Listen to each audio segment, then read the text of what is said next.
Radio India KRPA 1110 AM ते programme लोक अदालत विच तुहाडा भरपूर स्वागत। अमरजीत चीमा प्रोग्राम पेश करदा है लोक अदालत दिन सोमवार तो लैके दिन शनिचरवार तक। सिर्फ शनिचरवार टाइम चेंज हुंदा, बाकी दिन 9 बजे तो लैके 11 बजे तक। 9 बजे दीयां खबरां सुननियां, उस तो बाद प्रोग्राम शुरू हो जांदा है।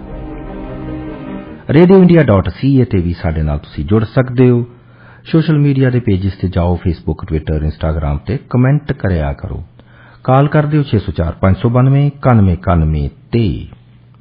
मई की 16 तरीक चढ़ गई जनाब, पर गर्मी लागे चागे नहीं आ रही। पता नहीं क्यों, गुस्सा कर गई गर्मी साडे नाल। 14 डिग्री टैंपरेचर आले दुआले होएगा वैनकूवर की धरती ते घट तो घट 7 रहेगा। अज माड़ी माड़ी धुप आएगी, मीह नहीं पैना, कल भी नहीं पैना। बुधवार नूं पेगा, हटदा ही नहीं जी मीह। फिर शुक्रवार थोड़ी जी धुप होएगी। मैं देख रहा वध तो वध टैंपरेचर कई दिन तक 15-16 तो वधना ही नहीं। पता नहीं क्यों गुस्सा कर गया, मैनूं समझ नहीं आ रहा। कुछ करो जी।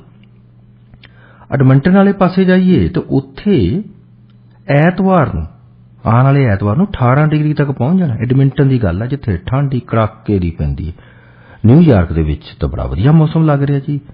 सनी डे है जी, 23 डिग्री हाईएस्ट रहेगा। इस वक्त 22 डिग्री पहुंच चुका है। इंजॉय करन दे ने भी न्यूयॉर्क वाले।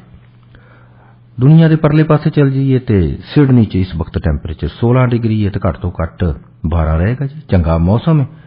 यूरोप च तो गर्मी पैन लग पई जी। अज 27 डिग्री रहना जी फ्रैंकफर्ट के आले दुआले का मौसम, तो इस वक्त 21 डिग्री तक पहुंच चुका है।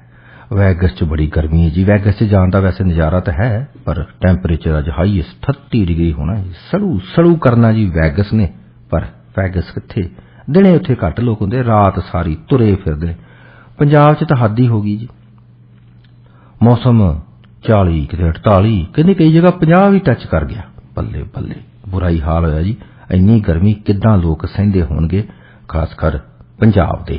साडे नाल साडे मानयोग गैसट, उन्हां नाल साडा संपर्क हो चुका है जी। अज खास प्रोग्राम असीं भंगड़े ते करना जी। भंगड़े दे प्रोग्राम जिहड़ा ना, भंगड़े दा ये प्रोग्राम चलेगा। भंगड़े दा मैं नहीं भंगड़ा पाना। भंगड़ा की चीज है, भंगड़े बारे अज साडे दोस्त साडे पहले प्रोग्रामां दे विच आ चुके ने।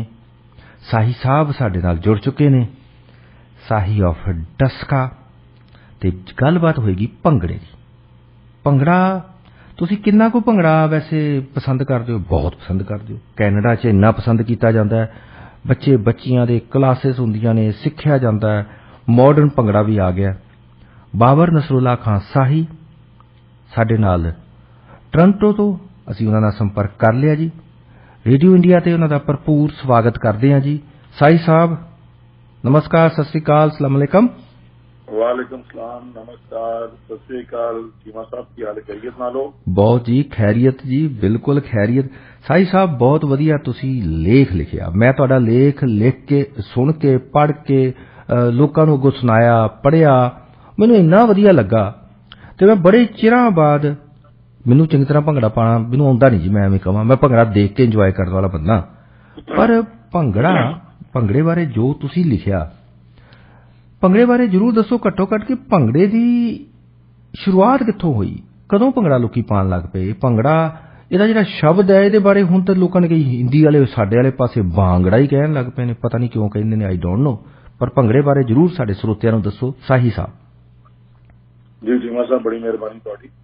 चीमा साहब, गुजारिश है वे कि बाज़ जेड़े रक्स होन या डांस कह लो या जिस्मानी तौर पे जेड़ी एक इंसान के अंदर थ्रिल हुंदी है, वो आम तौर पे खुशी नाल आती है।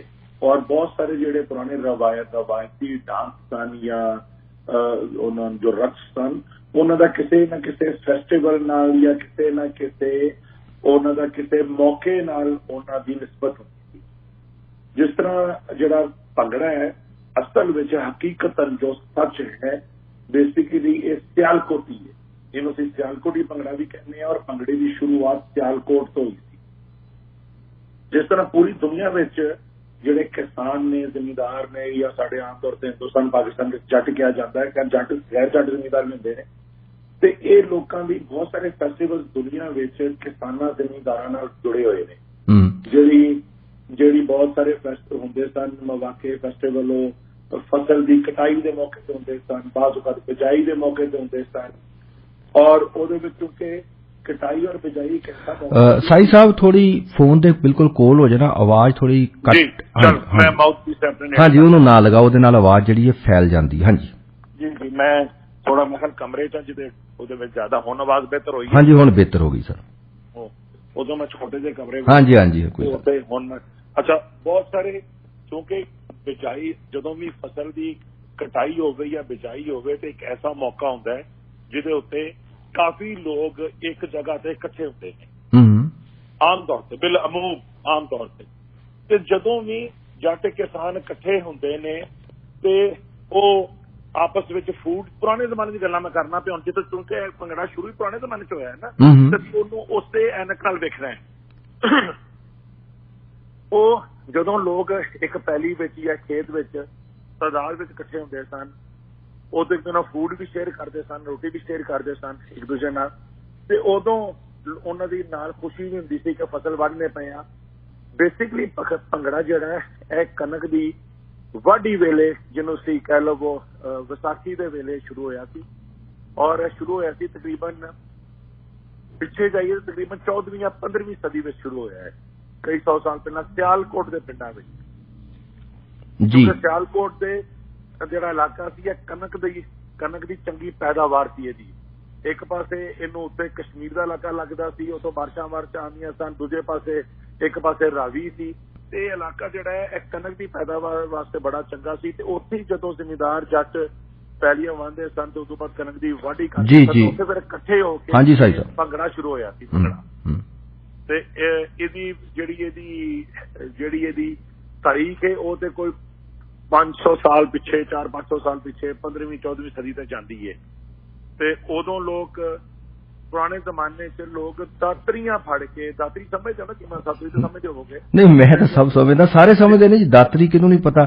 ਸਾਡੇ ਚੜ੍ਹਦੇ ਪੰਜਾਬ ਵਾਲੇ ਤੇ ਇੱਕ ਪਾਰਟੀ ਹੁੰਦੀ ਸੀ ਉਹਦਾ ਤਾਂ ਚੋਣ ਨਿਸ਼ਾਨ ਦੇ ਵਿੱਚ ਦਾਤਰੀ ਨੂੰ ਦਾਤੀ ਕਹਿੰਦੇ ਹੁੰਦੇ ਸੀ। ਹਾਂਜੀ ਉਰਦੂ ਚ ਦਰਾਂਤੀ ਵੀ ਕਿਹਾ ਜਾਂਦਾ ਲੇਕਿਨ ਮੈਂ ਚੁੱਕਾ ਪੰਜਾਬੀ ਬੋਲਣਾ ਦਾਤਰੀ ਆਨੇ ਆ ਸਾਡੇ। ਹਾਂਜੀ ਅਸੀਂ ਵੀ ਦਾਤਰੀ ਆਖਦੇ ਹਾਂ ਪਰ ਕੁਝ ਲੋਕ ਦਾਤੀ ਵੀ ਆਖਦੇ ਨੇ। ਹਾਂਜੀ ਜੀ ਤੇ ਚੁੱਕਾ ਮੈਂ ਸਿਆਲਕੋਟੀਆਂ ਡਸਕਾ ਜ਼ਿਲ੍ਹਾ ਸਿਆਲਕੋਟ ਦੇ ਰਹਿਣ ਵਾਲੇ ਸਾਡੇ ਇਲਾਕੇ ਜਿਹੜੀ ਪੰਜਾਬੀ ਬਹੁਤ ਉਹਨੂੰ ਆਂਦੇ ਨੇ ਤੇ ਉਹ ਦਾਤਰੀ ਫੜ ਕੇ ਮੈਂ ਬਹੁਤ ਬੱਚਾ ਸਾਂ, ਬਹੁਤ ਛੋਟੇ ਹੁੰਦਿਆਂ ਮੈਂ ਆਪਣੇ ਇਲਾਕੇ ਵਿੱਚ ਜੱਟ ਇੱਕ ਕੱਚ ਦਾਤਰੀ ਤੇ ਝਟਕੇ ਦਿਖਣਾ ਸਿਰ ਤੇ ਪੱਗ ਬੰਨੀ ਹੋਣੀ ਜਿਹਨੂੰ ਪਟਕਾਉਂਦੇ ਹੋ ਤੇ ਇੱਕ ਲੱਤ ਤੇ ਨੱਚਦੇ ਵੇਖੇ ਨੇ। ਇੰਜ ਵੀ ਕਿ ਢੋਲ ਵਾਲਾ ਜਾਂਦਾ ਪਿਆ ਭਾਵੇਂ ਪੈਦਲ ਸੜਕ ਤੇ ਜਾਂ ਟਾਂਗੇ ਤੇ ਬਹਿ ਕੇ ਤੇ ਜੱਟਾਂ ਨੂੰ ਢੋਲ ਦੀ ਆਵਾਜ਼ ਦੀ ਤੇ ਜੱਟਾਂ ਇੱਕ ਲੱਤ ਤੇ ਖਲੋ ਕੇ ਜੱਟਾਂ ਨੂੰ ਭੰਗੜਾ ਮਾਰਦੇ ਦੇਖਿਆ। ਜਿਹੜਾ ਬਕਾਇਦਾ ਕੋਈ ਭੰਗੜੇ ਦੀ ਟੀਮ ਨਹੀਂ ਸੀ ਹੁੰਦੀ ਨਾ ਹੀ ਕੋਈ, ਲੇਕਿਨ ਜੱਟ ਦੇ ਅੰਦਰ ਇੱਕ ਥ੍ਰਿਲ ਐਸੀ ਸੀ ਕਿ ਜੇ ਸਿਰ ਢੋਲ ਵੱਜਦਾ ਸੀ ਤੇ ਜੱਟ ਇੱਕ ਲੱਤ ਤੇ ਉਦੋਂ ਲੋਕ ਤਹਿਮਦ ਜਿਹਨੂੰ ਤੁਸੀਂ ਇਹ ਚਾਦਰ ਕਹਿੰਦੇ ਹੋ ਜਾਂ ਇਹਨੂੰ ਲੁੰਗੀ ਕਹਿੰਦੇ ਹੋ ਜੋ ਵੀ ਹੈ ਉਹ ਜੱਟਾਂ ਬੰਨੇ ਹੁੰਦੇ ਸਨ ਲੱਕ ਦੀ ਵੀ ਲੋਕ ਆਉਂਦੇ ਸਨ, ਲੱਕ ਦੀ ਵੀ ਉਹਨੂੰ ਆਉਂਦੇ ਸਨ, ਲੱਕ ਦੀ ਉਹ ਬੰਨੇ ਹੋਣਾ ਤੇ ਜੱਟਾਂ ਇੱਕ ਲੱਤ ਤੇ ਖਲੋ ਕੇ ਕਾਸੇ ਦਾਦੀ ਲੋਕਾਂ ਭੰਗੜੇ ਮਾਰ। ਮੈਨੂੰ ਅੱਜ ਤੱਕ ਉਹ ਮੈਂ ਤੁਹਾਡੇ ਨਾਲ ਗੱਲ ਕਰਨਾ ਪਿਆ ਤੇ ਮੇਰੇ ਜ਼ਿਹਨ 'ਚ ਉਹ ਅਗਰ ਮੈਂ ਪੇਂਟਰ ਹੋਵਾਂ ਤੇ ਮੈਂ ਉਹ ਪੇਂਟ ਕਰ ਸਕਦਾ ਸੀ। ਲੇਕਿਨ ਜਿਹੜਾ ਭੰਗੜਾ ਬਕਾਇਦਾ ਬਤੌਰ ਟੀਮ ਸ਼ੁਰੂ ਹੋਇਆ ਹੈ ਰਲ ਕੇ ਜੱਟਾਂ ਪਾਣਾ ਸ਼ੁਰੂ ਕੀਤਾ ਉਹ ਵੀ ਲੋਕਾਂ ਨੇ ਬਕਾਇਦਾ ਫਿਰ ਭੰਗੜਾ ਸਿਆਲਕੋਟ ਵਿੱਚ ਹੋਇਆ ਔਰ ਉਹਦਾ ਇੱਕ ਮਖਸੂਸ ਸਟਾਈਲ ਸੀ। ਮੁਖਤਲਿਫ ਇੰਸਟਰੂਮੈਂਟਸ ਦੇ ਵਿੱਚ ਵੱਜਦੇ ਸਨ ਬਤੌਰ ਸਾਜ਼, ਲੇਕਿਨ ਢੋਲ ਜਿਹੜਾ ਸੀ ਉਹ ਇਹਦਾ ਹਾਲ ਮਾਰਕ ਸੀ। ਢੋਲ ਤੋਂ ਬਗੈਰ ਭੰਗੜਾ ਹੋ ਹੀ ਨਹੀਂ ਸਕਦਾ ਜੀ। ਤੇ ਹੋਰ ਵੀ ਵਿਚਾਰ ਦੂਜੇ ਇੰਸਟਰੂਮੈਂਟਸ ਵੀ ਸਨ ਲੇਕਿਨ ਢੋਲ ਦੀ ਥਾਂ ਤੇ ਜੱਟ ਔਰ ਜ਼ਿਮੀਂਦਾਰ ਨੱਚਦੇ ਸਨ। ਔਰ ਇਹਦੇ ਵਿੱਚ ਇੱਕ ਖਾਸ ਕਿਸਮ ਦਾ ਸੀ ਇਹ ਐਸਾ ਡਾਂਸ ਸੀ ਜਿਹਦੇ ਵਿੱਚ ਅਮੂਮਨ ਕੋਸ਼ਿਸ਼ ਕਰਦੇ ਸਨ ਨੱਚਣ ਵਾਲੇ ਕਿ ਇੱਕ ਲੱਤ ਹਵਾ 'ਚ ਹੋਵੇ ਔਰ ਇੱਕ ਲੱਤ ਜ਼ਮੀਨ ਤੇ ਹੋਵੇ, ਠੀਕ ਹੈ। ਔਰ ਬਾਅਦ ਵਿੱਚ ਅਗਰ ਦੋਵੇਂ ਲੱਤਾਂ ਵੀ ਹੋਣ ਤੇ ਲੱਤਾਂ ਖਿਲਾਰ ਕੇ ਨੱਚਦੇ ਸਨ। ਔਰ ਉਹਦੇ ਵਿੱਚ ਜਿਹੜਾ ਤਹਿਮਦ ਬਣਦੇ ਸਨ ਜਾਂ ਥੱਲੇ ਲੁੰਗੀ ਬਣਦੇ ਸਨ ਜਾਂ ਚਾਦਰ ਬਣਦੇ ਸਨ ਤੇ ਉਹਦਾ ਬੇਸਿਕਲੀ ਉਹਦੇ ਪਿੱਛੇ ਵੀ ਥੀਮ ਹੈ ਸੀ ਕਿ ਲੱਤਾਂ ਚੌੜੀਆਂ ਹੋ ਜਾਣ ਔਰ ਲੱਤ ਲਿਫਟ ਕਰਨ ਵਿੱਚ ਵੀ ਰਿਸਟ੍ਰਿਕਸ਼ਨ ਨਾ ਹੋਵੇ। ਜੀ ਔਰ ਇਹਦੇ ਵਿੱਚ ਮੇਨਲੀ ਜਿਹੜੇ ਹੱਥਾਂ ਦੇ ਬਾਹਾਂ ਦੇ ਇਸ਼ਾਰੇ ਹੁੰਦੇ ਸਨ ਉੱਚੀਆਂ ਹੁੰਦੀਆਂ ਸਨ, ਅਕਸਰ ਕੋਹਨੀਆਂ ਤੋਂ ਉੱਚੇ ਬਾਂਹ ਹੁੰਦੀ ਸੀ ਹਵਾ ਵਿੱਚ। ਤੁਸੀਂ ਅਗਰ ਭੰਗੜੇ ਦੀ ਵੇਖੋਗੇ ਤਾਂ ਤੁਹਾਨੂੰ ਦੇਖਿਆ ਉਹਨੇ ਇੱਕ ਐਸਾ ਡਾਂਸ ਹੈ ਜਿਹਦੇ ਵਿੱਚ ਇਨਸਾਨ ਆਪਣੇ ਦੋਵੇਂ ਬਾਜ਼ੂ ਜ਼ਿਆਦਾ ਇੱਕ ਬਾਜ਼ੂ ਜਾਂ ਦੋਵੇਂ ਬਾਜ਼ੂ ਬਾਰ-ਬਾਰ ਉੱਤੇ ਕਰਦਾ ਹੈ ਉਤਲੇ ਪਾਸੇ ਔਰ ਥੱਲਿਓਂ ਲੱਤ ਲਿਫਟ ਚੌੜੀ ਕਰਦਾ ਹੈ, ਲੱਤ ਲਿਫਟ ਕਰਨ ਦੀ ਕੋਸ਼ਿਸ਼ ਕਰਦਾ ਹੈ। ਔਰ ਇਹਦੇ ਵਿੱਚ ਮਜ਼ੀਦ ਹੈ ਵੀ ਕਿ ਇਹਦੇ ਵਾਸਤੇ ਪੱਗ ਬੰਨਣੀ ਜ਼ਰੂਰੀ ਸੀ। ਔਰ ਪੱਗਾਂ ਵੀ ਜਿਹੜੇ ਜੱਟ ਸਨ, ਭਾਵੇਂ ਸਿੱਖ ਸਨ, ਹਿੰਦੂ ਸਨ ਜਾਂ ਮੁਸਲਮਾਨ ਸਨ, ਉਹ ਤੁਰਰੇ ਵਾਲੀ ਪੱਗ ਬੰਨਦੇ ਸਨ ਜਦੋਂ ਬਕਾਇਦਾ ਭੰਗੜਾ ਪਾਉਂਦੇ ਸਨ ਰਲ ਕੇ। ਉਦੋਂ ਤੇ ਪਹਿਲਾਂ ਤੇ ਨਿਰੇ ਮਰਦਮਾ ਕਰਦੇ ਹੁੰਦੇ ਸਨ, ਭੰਗੜਾ ਪਾਉਂਦੇ ਸਨ। ਬਹੁਤ ਬਾਅਦ ਅਰਸੇ ਵਿੱਚ ਔਰਤਾਂ ਵੀ ਸ਼ਾਮਿਲ ਹੋ ਗਈਆਂ, ਲੇਕਿਨ ਬੇਸਿਕਲੀ ਓਰੀਜਨਲੀ ਜਦੋਂ ਇਹ ਭੰਗੜਾ ਬਣਿਆ ਸੀ ਉਦੋਂ ਮਰਦ ਪਾਉਂਦੇ ਸਨ, ਮੇਲ ਮੈਂਬਰ ਜਿਹੜੇ ਹੁੰਦੇ ਸਨ ਉਹ। ਤੇ ਪੁਰਾਣਾ ਦਿਨ ਆਇਆ ਇਤਿਹਾਸ। ਪਰ ਇੱਕ ਟਾਈਮ ਨਾਲ ਪੰਜਾਬ ਦੇ ਵਿੱਚ ਹਾਲਾਤ ਇਦਾਂ ਦੇ ਹੁੰਦੇ ਰਹੇ, ਪੰਜਾਬ 'ਚ ਬਹੁਤ ਸਾਰੇ ਹਮਲਾਵਰ ਆਉਂਦੇ ਰਹੇ, ਪੰਜਾਬ 'ਚ ਵੱਢ ਟੁੱਕ ਬੜੀ ਹੋਈ, ਬਹੁਤ ਸਾਰੇ ਲੋਕਾਂ ਨਾਲ ਹਾਲਾਤ ਇਦਾਂ ਦੇ ਹੁੰਦਾ ਰਿਹਾ। ਪਰ ਇਸ ਦੇ ਬਾਵਜੂਦ ਵੀ ਲੋਕੀ ਕਹਿੰਦੇ ਹੁੰਦੇ ਸੀ ਨਾ, ਖਾਦਾ ਪੀਤਾ ਲਾਹੇ ਦਾ ਬਾਕੀ ਅਹਿਮਦ ਸ਼ਾਹੇ ਦਾ, ਸੁਣਿਆ ਹੋਣਾ ਤੁਸੀਂ? ਹਾਂਜੀ, ਉਸ ਵਕਤ ਇਹੋ ਜਿਹੇ ਹਾਲਾਤ ਸਨ। ਪਰ ਲੋਕਾਂ ਨੇ ਇਹ ਭੰਗੜਾ ਵਾਲਾ ਸਾਡਾ ਕਲਚਰ ਦਾ ਇਹ ਜਿਹੜਾ ਮੇਜਰ ਪਾਰਟ ਸੀ, ਇਹਨੂੰ ਛੱਡਿਆ ਨਹੀਂ, ਨਾਲ ਹੀ ਰਿਹਾ। ਪਰ ਅੱਜ ਕੱਲ੍ਹ ਦੇ ਹਾਲਾਤ ਜਦੋਂ ਮੈਂ ਦੇਖਦਾ ਤਾਂ ਏਦਾਂ ਲੱਗਦਾ ਹੈ ਚਲੋ ਠੀਕ ਹੈ, ਭੰਗੜਾ ਬਦਲ ਗਿਆ, ਭੰਗੜੇ ਦੇ ਵਿੱਚ ਕਈ ਚੀਜ਼ਾਂ, ਬਾਲੀਵੁੱਡ ਡਾਂਸ ਦੇ ਕਈ ਸਟੈਪ ਆ ਗਏ, ਚੜ੍ਹਦੇ ਪੰਜਾਬ ਦੇ ਵਿੱਚ ਭੰਗੜੇ ਦੇ ਨਾਲ ਮਲਵਈ ਗਿੱਧਾ ਜਿਹੜਾ ਉਹ ਰਲ ਮਿਲ ਗਿਆ, ਕਿਉਂਕਿ ਮਾਲਵੇ ਦੇ ਲੋਕਾਂ ਨੇ ਜਾਂ ਪੰਜਾਬ ਦੇ ਇੱਧਰਲੇ ਲੋਕਾਂ ਨੇ ਭੰਗੜਾ ਕਦੇ ਵੇਖਿਆ ਨਹੀਂ ਸੀ। ਮੈਂ ਆਪਣੇ ਸਰੋਤਿਆਂ ਨੂੰ ਦੱਸ ਦੇਵਾਂ, 1947 'ਚ ਜਿਹੜੇ ਲੋਕ ਸਿਆਲਕੋਟ ਤੋਂ ਆਏ ਉਹਨਾਂ 'ਚ ਇੱਕ ਭਾਗ ਸਿੰਘ ਹੁੰਦੇ ਸੀ। ਇਹ ਪਹਿਲਾਂ ਮਲੋਟ ਜਾਂ ਅਬੋਹਰ ਵਾਲੇ ਇਲਾਕੇ 'ਚ ਆਏ, ਉਸ ਤੋਂ ਬਾਅਦ ਮੁੰਬਈ ਚਲੇ ਗਏ, ਬੰਬੇ, ਉਦੋਂ ਕਹਿੰਦੇ ਬੰਬੇ ਚਲੇ ਗਏ। ਬੰਬੇ 'ਚ ਫਿਲਮਾਂ ਦੇ ਵਿੱਚ ਵੀ ਇਹ ਫਿਲਮਾਇਆ ਜਾਂਦਾ। ਬਹੁਤ ਸਾਰੇ ਕਲਾਕਾਰ ਜਿਹੜੇ ਬਾਲੀਵੁੱਡ ਦੇ ਅੱਜ ਚਲੋ ਉਹਨਾਂ ਦੇ ਅੱਗੋਂ ਟੱਬਰ ਦੇ ਬੜੇ ਸਟਾਰ ਬਣ ਚੁੱਕੇ ਨੇ, ਇਹਨਾਂ ਨੇ ਭੰਗੜੇ ਦਾ ਇਹਨਾਂ ਨੂੰ ਇਲਮ ਸੀ ਸਿਆਲਕੋਟ ਇਲਾਕੇ ਤੋਂ। ਇਹਨਾਂ ਨੇ ਮੂਵੀਜ਼ ਦੇ ਵਿੱਚ ਭੰਗੜੇ ਦੀ ਈਵੈਂਟ ਹਮੇਸ਼ਾ ਰੱਖੀ ਤੇ ਭੰਗੜਾ ਜਿਹੜਾ ਜਿੰਦਾ ਰੱਖਿਆ, ਤੁਰ ਪਿਆ। ਫਿਰ ਮੁੜ ਕੇ ਐਸ ਚੜ੍ਹਦੇ ਪੰਜਾਬ 'ਚ ਵੀ ਚੱਲ ਪਿਆ, ਲੋਕਾਂ ਨੇ ਅੱਗੋਂ ਤੋਂ ਅੱਗੋਂ ਚਲਾਤਾ, ਕਾਲਜ ਵਿੱਚ ਈਵੈਂਟਸ ਹੁੰਦੀਆਂ ਰਹੀਆਂ। ਇਸ ਵਕਤ ਪਾਕਿਸਤਾਨ ਦੇ ਹਾਲਾਤ ਕੀ ਨੇ? ਕੀ ਉੱਥੇ ਭੰਗੜਾ ਕਾਲਜਸ ਵਿੱਚ ਜਾਂ ਸਕੂਲ ਦੇ ਵਿੱਚ ਐਜ਼ ਏ ਈਵੈਂਟ ਹੈ ਕਿ ਨਹੀਂ? ਚੀਮਾ ਸਾਹਿਬ, ਗੁਜ਼ਾਰਿਸ਼ ਹੈ ਵੇ, ਮੈਂ ਕੱਲ ਵੀ ਇਹ ਲਿਖਿਆ ਸੀ, ਇਸੇ ਗੱਲ ਦੇ ਉੱਤੇ ਮੈਂ ਲਿਖਿਆ ਸੀ, ਬਹੁਤ ਸਾਰੀ ਚੀਜ਼ਾਂ ਜਿਹੜੀ ਪਲੇਸ ਆਫ ਬਰਥ ਹੁੰਦੀ ਹੈ ਕਿਸੇ ਚੀਜ਼ ਦੀ, ਜਿਸ ਤਰ੍ਹਾਂ ਭੰਗੜਾ ਵਾਸ ਬੋਰਨ ਇਨ ਸਿਆਲਕੋਟ, ਜੰਮਿਆ ਸਿਆਲਕੋਟ 'ਚ, ਭੰਗੜਾ ਸਿਆਲਕੋਟ ਦੀ ਪ੍ਰੋਡਕਟ ਹੈ, ਸਿਆਲਕੋਟ 'ਚ ਜੰਮਿਆ, ਲੇਕਿਨ ਸਿਆਲਕੋਟ ਵਿੱਚ ਕੋਈ ਭੰਗੜਾ ਨਹੀਂ ਹੈ।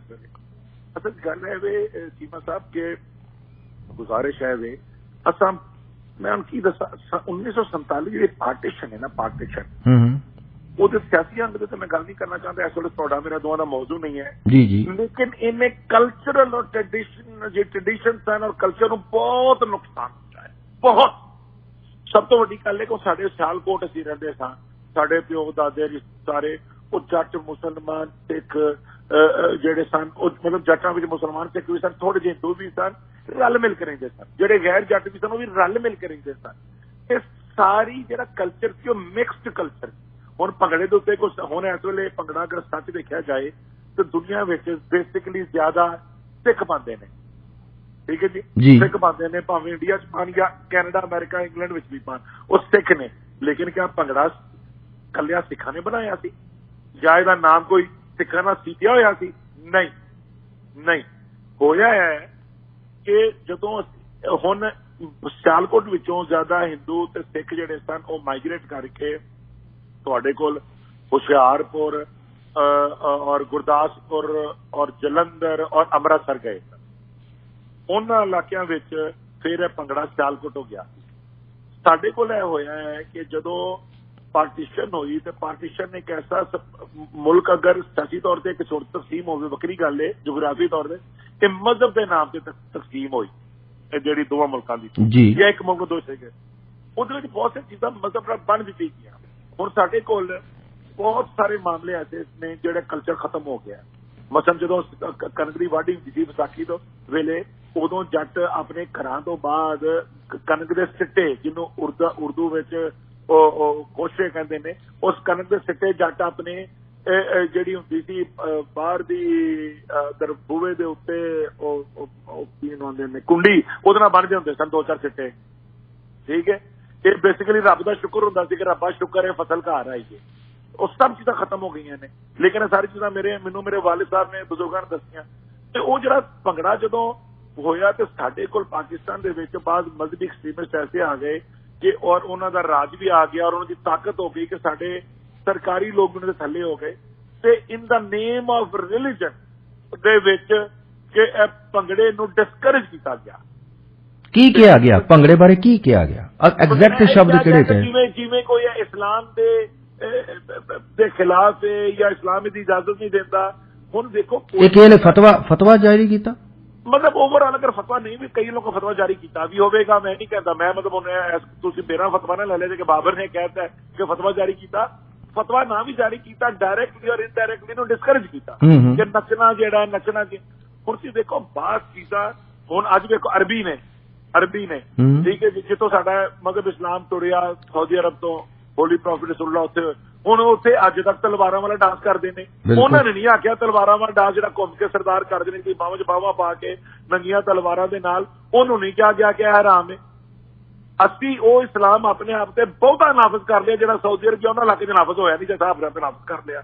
ਉਹ ਅੱਜ ਤੱਕ ਆਪਣਾ ਕਲਚਰਲ ਡਾਂਸ ਕਰਦੇ ਨੇ, ਅੱਜ ਤੱਕ ਬਾਹਾਂ 'ਚ ਬਾਹਾਂ ਪਾ ਕੇ ਘੁੰਮਦੇ ਨੇ, ਤਲਵਾਰਾਂ ਨਾਲ ਕਰਦੇ ਨੇ। ਅਸੀਂ ਆਪਣੇ ਭੰਗੜੇ ਨੂੰ ਨਾਨ ਇਸਲਾਮਿਕ ਕਹਿ ਕੇ ਮਤਲਬ ਬਕਾਇਦਾ ਕਿਸੇ ਰੂਲਿੰਗ ਨਹੀਂ ਦਿੱਤੀ ਜਾਂ ਗਵਰਨਮੈਂਟ ਨੇ, ਲੇਕਿਨ ਇਹਨੂੰ ਡਿਸਕਰੇਜ ਕੀਤਾ। ਹੁਣ ਜਦੋਂ ਤੁਸੀਂ ਕਲਚਰਸ ਨੂੰ, ਬਾਅਦ ਕਲਚਰ ਐਸੇ ਜਿਹਦੇ ਵਿੱਚ ਫਾਸ਼ੀ ਨਾ ਹੋਵੇ, ਨੰਗਪੁਰਾ ਨਾ ਹੋਵੇ ਔਰ ਇੱਕ ਕਲਚਰ ਹੋਵੇ ਔਰ ਖੁਸ਼ੀ ਦਾ ਇਜ਼ਹਾਰ ਹੋਣ ਔਰ ਖੁਦਾ ਦਾ, ਦੇਖੋ ਇਹ ਜਿਹੜੇ ਭੰਗੜੇ ਸਨ ਜਾਂ ਇਹ ਜਿਹੜੇ ਫੈਸਟੀਵਲ ਸਨ, ਇਹ ਬੇਸਿਕਲੀ ਰੱਬ ਦਾ ਸ਼ੁਕਰ ਸਨ ਕਿ ਰੱਬਾ ਇਹ ਚੀਜ਼ਾਂ ਕਿਸ ਗੱਲਾਂ ਨਾਲ ਬਣੀਆਂ ਸਨ। ਇਹ ਮੇਰਾ ਡਾਂਸ ਇਹ ਨਹੀਂ ਸੀ ਕਿ ਮੁੰਡੇ ਡਾਂਸ ਕਰਦੇ ਸਨ, ਕੁੜੀ ਮੁੰਡੇ ਡਾਂਸ ਕਰਦੇ ਸਨ, ਨਹੀਂ। ਇਹਨੂੰ ਤੁਸੀਂ ਇਹਦੀ ਬੈਕਗ੍ਰਾਉਂਡ ਨਾਲ ਦੇਖੋ। ਬੇਸਿਕਲੀ ਇਹ ਰੱਬ ਦਾ ਸ਼ੁਕਰ ਸੀ, ਰੱਬਾ ਸ਼ੁਕਰ ਇਹ ਅਸਾਂ ਕਣਕ ਬੀਜੀ ਸੀ, ਇੰਨੀ ਮੁਸੀਬਤਾਂ ਵਿੱਚ ਕੱਟੀਆਂ ਨੇ, ਗਰਮੀ ਸਰਦੀ ਵੀ ਵੇਖੀ ਏ, ਫਸਲਾਂ ਨੂੰ ਪਾਣੀ ਵੀ ਲਾਇਆ, ਕਦੀ ਪਾਣੀ ਲੱਭਾ ਕਦੀ ਨਹੀਂ ਲੱਭਾ, ਪਰ ਰੱਬਾ ਸ਼ੁਕਰ ਹੈ ਅੱਜ ਇਹ ਕਣਕ ਵੱਢ ਕੇ ਤੇ ਆਪਣੇ ਪੜੋਲਿਆਂ ਵਿੱਚ ਜਾਂ ਮੰਡੀ ਵਿੱਚ ਜਾਂ ਆਪਣੇ ਘਰ ਵਿੱਚ ਸੁੱਟਣ ਜੋਗੇ ਹੋਇਆ। ਰੱਬਾ ਤੇਰਾ ਸ਼ੁਕਰ ਹੈ। ਇਹ ਸਾਰਾ ਫਲਸਫਾ ਸੀ ਇਸ ਵਿਸਾਖੀ ਦੇ ਪਿੱਛੇ ਵੀ, ਇਸ ਭੰਗੜੇ ਦੇ ਪਿੱਛੇ ਵੀ, ਇਹ ਸਾਰੀ ਗੱਲ ਦੇ ਪਿੱਛੇ ਬੇਸਿਕਲੀ ਹੈ ਖੁਸ਼ੀ ਦਾ ਇਜ਼ਹਾਰ ਸੀ, ਪਰ ਰੱਬ ਦਾ ਹੀ ਸ਼ੁਕਰ ਸੀ। ਠੀਕ ਹੈ, ਅਸਾਂ ਉਹਨੂੰ ਖੁਸ਼ੀ ਦਾ ਇਜ਼ਹਾਰ ਵੀ ਕਰ ਦਿੱਤਾ, ਰੱਬ ਦਾ ਸ਼ੁਕਰ ਵੀ ਕਰ ਦਿੱਤਾ ਤੇ ਰੱਖ ਲਿਆ ਨਿਗਾਹ ਕੇ ਨੱਚਣਾ ਜੀ, ਲੱਤ ਇੱਕ ਲੱਤੇ ਨੱਚਣਾ।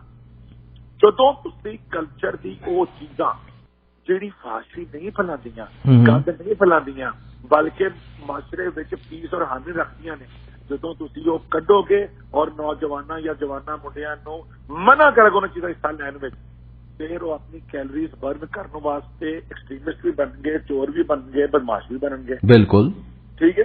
ਜਦੋਂ ਇੱਕ ਬੰਦਾ ਹੈ, ਤੁਸੀਂ ਵੇਖੋ ਇੱਕ ਇਨਸਾਨ ਹੈ, ਉਹਨੂੰ ਤੁਸੀਂ ਖਵਾਉਂਦੇ ਪਿਆਉਂਦੇ ਹੋਈਏ ਉਹ, ਲੇਕਿਨ ਉਹਨੂੰ ਉਹਦੀ ਮੁਸਬਤ ਮੌਕੇ ਨਹੀਂ ਮਿਲਦੇ, ਉਹਨੂੰ ਉਹਦਾ ਜ਼ੋਰ ਨੂੰ ਠੰਡਾ ਕਰਨ ਦੇ, ਉਹਦੀ ਕੈਲਰੀਜ਼ ਬੰਦ ਕਰਨ ਦੇ, ਤੇ ਉਹ ਜਦੋਂ ਮਾਸ਼ਰਾ ਰੋਕੇਗਾ ਤੇ ਉਹ ਫਿਰ ਉਹਨੇ ਕੈਲਰੀਜ਼ ਬੰਦ ਕਰਨੀਆਂ ਨੇ। ਉਦੋਂ ਲੋਕ ਆਂਦੇ ਸਨ ਪੁਰਾਣੇ ਜ਼ਮਾਨੇ 'ਚ ਕਿ ਜ਼ਿਮੀਂਦਾਰਾਂ ਜੱਟਾਂ ਦੇ ਮੁੰਡੇ ਜਾਂ ਬਾਬੇ ਸਾਰਾ ਦਿਨ ਕੰਮ ਕਰਕੇ ਥੱਕਦੇ ਨੇ ਤੇ ਰਾਤੀ ਸੌਂਦੇ ਨੇ। ਹੁਣ ਦੌਰ ਕੀ ਹੈ, ਜੇ ਅਸਾਂ ਇਹ ਭੰਗੜਾ ਬੰਦ ਕਰਨਾ, ਇਹ ਕਰਨਾ ਹੈ, ਤੇ ਲੋਕਾਂ ਫਿਰ ਮੁੰਡਿਆਂ ਦਿਨੇ ਸੌਣਾ ਤੇ ਰਾਤ ਨੂੰ ਜਾਗਣਾ, ਰਾਤ ਨੂੰ ਜਾ ਕੇ ਭਾਵੇਂ ਕੰਪਿਊਟਰ ਤੇ ਬੈਣ, ਮਾਪੇ ਤੋਂ ਚੋਰੀ ਤੇ ਭਾਵੇਂ ਬਾਹਰ ਜਾ ਕੇ ਚੋਰੇ ਡਾਕੇ ਕਰਨ। ਜਦੋਂ ਤੁਸੀਂ ਇੱਕ ਮੁਸਬਤ ਚੀਜ਼ ਦਾ ਇੱਕ ਫੈਸਟੀਵਲ, ਕਲਚਰਲ ਫੈਸਟੀਵਲ ਬੰਦ ਕਰ ਦਿਓਗੇ ਮਾਸ਼ਰੇ ਵਿੱਚ ਜਾਂ ਡਿਸਕਰੇਜ ਕਰੋਗੇ ਤੇ ਉਹ ਲੋਕ ਦੂਜੇ ਪਾਸੇ ਜਾਣ। ਹੁਣ ਭੰਗੜਾ ਹੈ, ਇੱਕ ਜਿਹੜੇ ਕਿਸਾਨ ਹੈ, ਉਹ ਜਦੋਂ ਮੈਂ ਜੱਟ ਕਹਿੰਦਾ ਤਾਂ ਬੇਸਿਕਲੀ ਮੇਰਾ ਮੁਰਾਦ ਕਿਸਾਨ ਹੁੰਦਾ। ਨਹੀਂ, ਤੁਸੀਂ ਜੱਟ ਹੀ ਕਹੋ ਜੀ, ਕੋਈ ਫਰਕ ਨਹੀਂ ਪੈਂਦਾ। ਹਾਂਜੀ, ਜਦੋਂ ਕਿਸਾਨ ਜੋ ਮੂੰਹ ਤੇ ਚੜਿਆ ਉਹੀ ਕਹੋ। ਐਵੇਂ ਅੱਜ ਕੱਲ ਅੰਦੋਲਨ ਐਜੀਟੇਸ਼ਨ ਬਹੁਤ ਹੋਣ ਲੱਗ ਪਏ, ਲੋਕਾਂ ਨੇ ਫਿਰ ਨਾਂ ਹੀ ਬਦਲ ਦਿੱਤਾ। ਜੱਟ ਹੀ ਕਹਿਣਾ ਚਾਹੀਦਾ, ਇਹ 'ਚ ਕੋਈ ਸ਼ੱਕ ਨਹੀਂ। ਹਾਂਜੀ, ਜਦੋਂ ਕੋਈ ਵੀ ਕਿਸਾਨ, ਕੋਈ ਵੀ ਦਹਿਕਾਨ, ਕੋਈ ਵੀ ਜੱਟ ਆਪਣੀ ਫਸਲ ਸਾਂਭ ਕੇ ਤੇ ਦਾਤਰੀ ਫੜ ਕੇ ਇੱਕ ਲੱਤ ਤੇ ਖਲੋ ਕੇ ਭੰਗੜਾ ਕਰਦਾ ਹੈ, ਉਹਦੇ ਵਿੱਚ ਕਿਹੜਾ ਕਿਸੇ ਦਾ ਹਿੰਦੂਆਂ ਦਾ ਜਾਂ ਸਿੱਖਾਂ ਦਾ ਜਾਂ ਮੁਸਲਮਾਨਾਂ ਦਾ ਮਜ਼ਹਬ ਜਾਂ ਕ੍ਰਿਸਚਨ ਦਾ ਮਜ਼ਹਬ ਉਹਦੇ ਵਿੱਚ ਨੁਕਸਾਨ ਹੁੰਦਾ ਨਹੀਂ। ਉਹ ਤੇ ਕਲਚਰਲ ਇੱਕ ਉਹਦਾ ਖੁਸ਼ੀ ਦਾ ਇਜ਼ਹਾਰ ਹੈ। ਚਲੋ ਸਾਈ ਸਾਹਿਬ, ਤੁਹਾਡੀ ਮੈਂ ਸਾਰੀਆਂ ਗੱਲਾਂ ਨਾਲ ਐਗਰੀ, ਸਾਡੇ ਸਰੋਤੇ ਵੀ ਐਗਰੀ ਹੋਣਗੇ, ਇਹ 'ਚ ਕੋਈ ਸ਼ੱਕ ਨਹੀਂ। ਪਰ ਹੁਣ ਮੈਂ ਕਦੇ ਕਈ ਵੀਡੀਓ ਦੇਖਦਾ, ਮੈਂ ਲਿਖਦਾ ਹੁੰਦਾ ਸਿਆਲਕੋਟੀ ਭੰਗੜਾ, ਮੈਂ ਲਿਖਦਾ ਹੁੰਦਾ ਵਾਂ ਲਾਹੌਰ ਦਾ ਭੰਗੜਾ ਜਾਂ ਕੁਛ ਵੀ ਭੰਗੜਾ ਲਿਖਦਾ, ਉਹਦੇ 'ਚ ਭੰਗੜਾ ਪਾਉਣ ਵਾਲੇ ਕਈ ਬੱਚੇ ਮਿਲ ਜਾਂਦੇ ਨੇ। ਉਹ ਲੱਗਦਾ ਕਿ ਉਹ ਨਾ ਜਿੱਦਾਂ ਵਿਚਾਰੇ ਜਿਹਨੂੰ ਕਹਿ ਸਕਦੇ ਆ ਕਿ ਕੰਮੀ ਜਿੱਦਾਂ ਹੁੰਦੇ ਨੇ, ਜਾਂ ਉੱਦਾਂ ਦੇ ਲੋਕ ਹੋਣਗੇ ਜਿਨ੍ਹਾਂ ਕੋਲ ਗੁਜ਼ਾਰੇ ਜੋਗਾ ਕੋਈ ਸਾਧਨ ਨਹੀਂ ਹੈ, ਉਹਨਾਂ ਦੇ ਕੱਪੜੇ ਜਾਂ ਉਹਨਾਂ ਦੇ ਫਟੇ ਹਾਲਾਤ ਦੇਖ ਕੇ ਲੱਗਦਾ ਕਿ ਉਹ ਲੋਕ ਤਾਂ ਵਿਚਾਰੇ ਲੋਕਾਂ ਦਾ ਮਨੋਰੰਜਨ ਕਰਨ ਲਈ ਪਾਉਂਦੇ ਨੇ, ਲੋਕਾਂ ਦਾ ਐਂਟਰਟੇਨਮੈਂਟ ਕਰਨ ਲਈ ਪਾ ਰਹੇ ਨੇ। ਉਹ ਕਈ ਸਟੈਪ ਉਹਨਾਂ ਨੂੰ ਭੁੱਲ ਚੁੱਕੇ ਨੇ ਜਿੰਨੇ ਕਿ ਉਹਨਾਂ ਨੇ ਸਿੱਖੇ ਨੇ, ਜਿੱਦਾਂ ਝੂਮਰ ਦੇ। ਇਹ ਨਹੀਂ ਕਹਾਉਂਦਾ ਨਹੀਂ ਉਹਨਾਂ ਨੂੰ ਆਉਂਦਾ, ਲੇਕਿਨ ਬਹੁਤ ਚੀਜ਼ਾਂ ਉਹ ਮਿਸ ਕਰ ਚੁੱਕੀਆਂ। ਇੱਕੋ ਸਟੈਪ ਨੂੰ ਰਿਪੀਟ ਬਾਰ-ਬਾਰ ਕਰੀ ਜਾਂਦੇ ਨੇ ਕਿਉਂਕਿ ਪ੍ਰਫੁੱਲਤ ਨਹੀਂ ਹੋ ਸਕਿਆ। ਸਿਆਲਕੋਟੀ ਭੰਗੜੇ ਦੀ ਮੈਂ ਗੱਲ ਕਰ ਰਿਹਾ। ਔਰ ਕਈ ਵਾਰੀ ਉਹ ਜਿੱਥੇ ਵੀ ਪਾਉਂਦੇ ਨੇ ਉਹਨਾਂ ਦੇ ਜਿਹੜੇ ਕੱਪੜੇ ਵੀ ਪਾਏ ਹੁੰਦੇ ਨੇ ਉਹ ਕਹਿੰਦੇ ਚੰਗੇ ਨਹੀਂ, ਨਾ ਹੀ ਉਹਨਾਂ ਨੂੰ ਕੋਈ ਡਰੈਸ ਪ੍ਰੋਪਰ ਦਿੰਦਾ। ਕੀ ਕੋਈ ਏਦਾਂ ਦੀ ਸੰਸਥਾ, ਕੋਈ ਏਦਾਂ ਦੀ ਆਰਗੇਨਾਈਜੇਸ਼ਨ ਪਾਕਿਸਤਾਨ ਦੇ ਵਿੱਚ ਹੈ ਜਿਹੜੀ ਇਹਨੂੰ ਮੁੜ ਕੇ, ਇਸ ਕਲਾ ਨੂੰ ਮੁੜ ਕੇ ਜਾਗਰਤ ਕਰੇ, ਚਲਾਵੇ? ਅਸਲ 'ਚ ਗੱਲ ਹੈ ਵੀ ਆਪਣਾ ਚੀਮਾ ਸਾਹਿਬ, ਜਿਹੜੇ ਵੇਖੋ ਜਿਹੜਾ ਇਹਦੀ ਨਰਸਰੀ ਸੀ ਨਾ, ਨਰਸਰੀ ਇਹ ਭੰਗੜੇ ਦੀ, ਉਹ ਨਰਸਰੀ ਸੀ ਕਿਸਾਨਾਂ ਦੇ ਖੇਤ ਜਿੱਥੋਂ ਸ਼ੁਰੂ ਹੋਇਆ। ਠੀਕ ਹੈ, ਜਦੋਂ ਵੀ ਕਦੇ ਸ਼ੁਰੂ ਹੋਏਗਾ, ਸ਼ੁਰੂ ਜੱਟ ਦੀ ਪਹਿਲੀ 'ਚ ਹੋਇਆ ਉਹਨੇ ਆਪਣੀ ਪਹਿਲੀ 'ਚ ਆਪਣੀ ਖੇਤ ਵਿੱਚ, ਉਹ ਭਾਵੇਂ ਮੈਰੇ ਤੇ ਖਲੋਤਾ ਹੋਵੇ ਤੇ ਭਾਵੇਂ ਛੰਭ ਦੇ ਰੱਕੜ ਵਿੱਚ, ਉੱਥੇ ਖਲੋ ਕੇ ਪਹਿਲੀ ਵਾਰ ਉਹਨੇ ਇੱਕ ਲੱਤ ਤੇ ਪਕੜਾ ਮਾਰਿਆ। ਪਹਿਲੀ ਵਾਰ ਜਦੋਂ ਵੀ ਬਣਿਆ ਸੀ। ਜਦੋਂ ਤੁਸੀਂ ਨਰਸਰੀ ਤੋਂ ਹਟ ਜਾਓਗੇ ਤੇ ਹੌਲੀ ਹੌਲੀ ਪਾਬੰਦਾਂ ਲਾਣੀ ਸ਼ੁਰੂ ਕਰ ਦਿਓ ਦੂਜੇ ਚੀਜ਼ਾਂ ਦੀ, ਤੇ ਫਿਰ ਉਹ ਆਪਣੀ ਅਸਲ ਤੋਂ ਹਟ ਜਾਏਗਾ। ਇਹਦਾ ਖਿਆਲ ਪਾਕਿਸਤਾਨ ਦੇ ਵਿੱਚ ਤੇ ਅਫਸੋਸ, ਮੈਂ ਕੱਲ ਦੇ ਆਪਣੇ ਆਰਟੀਕਲ 'ਚ ਇਹੋ ਲਿਖਿਆ ਕਿ ਅਫਸੋਸ ਇਸ ਗੱਲ ਦਾ ਹੈ, ਅਫਸੋਸ ਕਿ ਜਿਹੜੀ ਭੰਗੜੇ ਦੀ ਪਲੇਸ ਆਫ ਬਰਥ ਸੀ ਉੱਥੇ ਮਰਦਾ ਪਿਆ ਤੇ ਮਰ ਗਿਆ। ਤੇ ਮੈਂ ਕਿਹਾ, ਬਲਕਿ ਮੈंने ਲਿਖਿਆ ਹੈ ਕਿ ਅਗਰ ਇਹ ਮਰ ਗਿਆ ਹੈ, ਇਟ ਵਿਲ ਡਾਈ ਅਨऑनर्ड, ਅਨਵੈਸਟ। ਠੀਕ ਹੈ, ਕਿ ਇਹਦੀ ਕੋਈ ਆਂਸੂ ਵੀ ਨਹੀਂ ਰੋਏਗਾ ਉਹਦੇ ਉੱਤੇ। ਇਸ ਤਰ੍ਹਾਂ ਪਾਕਿਸਤਾਨ 'ਚ, ਪੰਜਾਬ 'ਚ ਮੁੱਕਿਆ ਭੰਗੜਾ। ਮੈਂ ਹੁਣ ਆਪਣੇ ਕਈ ਦੋਸਤਾਂ ਨੂੰ ਜਿਹੜੇ ਥੋੜੇ ਹੁਣ ਪੰਜਾਬੀ ਨਾਲ ਜੁੜੇ ਨੇ, ਔਰ ਹੁਣ ਪੰਜਾਬੀ ਦੀ ਸ਼ੁਰੂ ਹੋਈ ਹੈ ਮੁਹਿੰਮ, ਜਿਹਦੇ ਵਿੱਚ ਸਾਡੇ ਦੋਸਤ ਅਹਿਮਦ ਰਜ਼ਾ ਵੱਟੂ ਸਾਹਿਬ ਨੇ, ਹੁਣ ਅਹਿਮਦ ਰਜ਼ਾ ਪੰਜਾਬੀ ਲਿਖਦੇ ਨੇ ਆਪਣਾ ਨਾਮ, ਅਹਿਮਦ ਰਜ਼ਾ ਵੱਟੂ ਹੈ, ਔਜਲਾ ਸਾਹਿਬ ਨੇ, ਸਾਡੇ ਦੋਸਤ ਦਾਊਦ ਸਾਹਿਬ ਨੇ।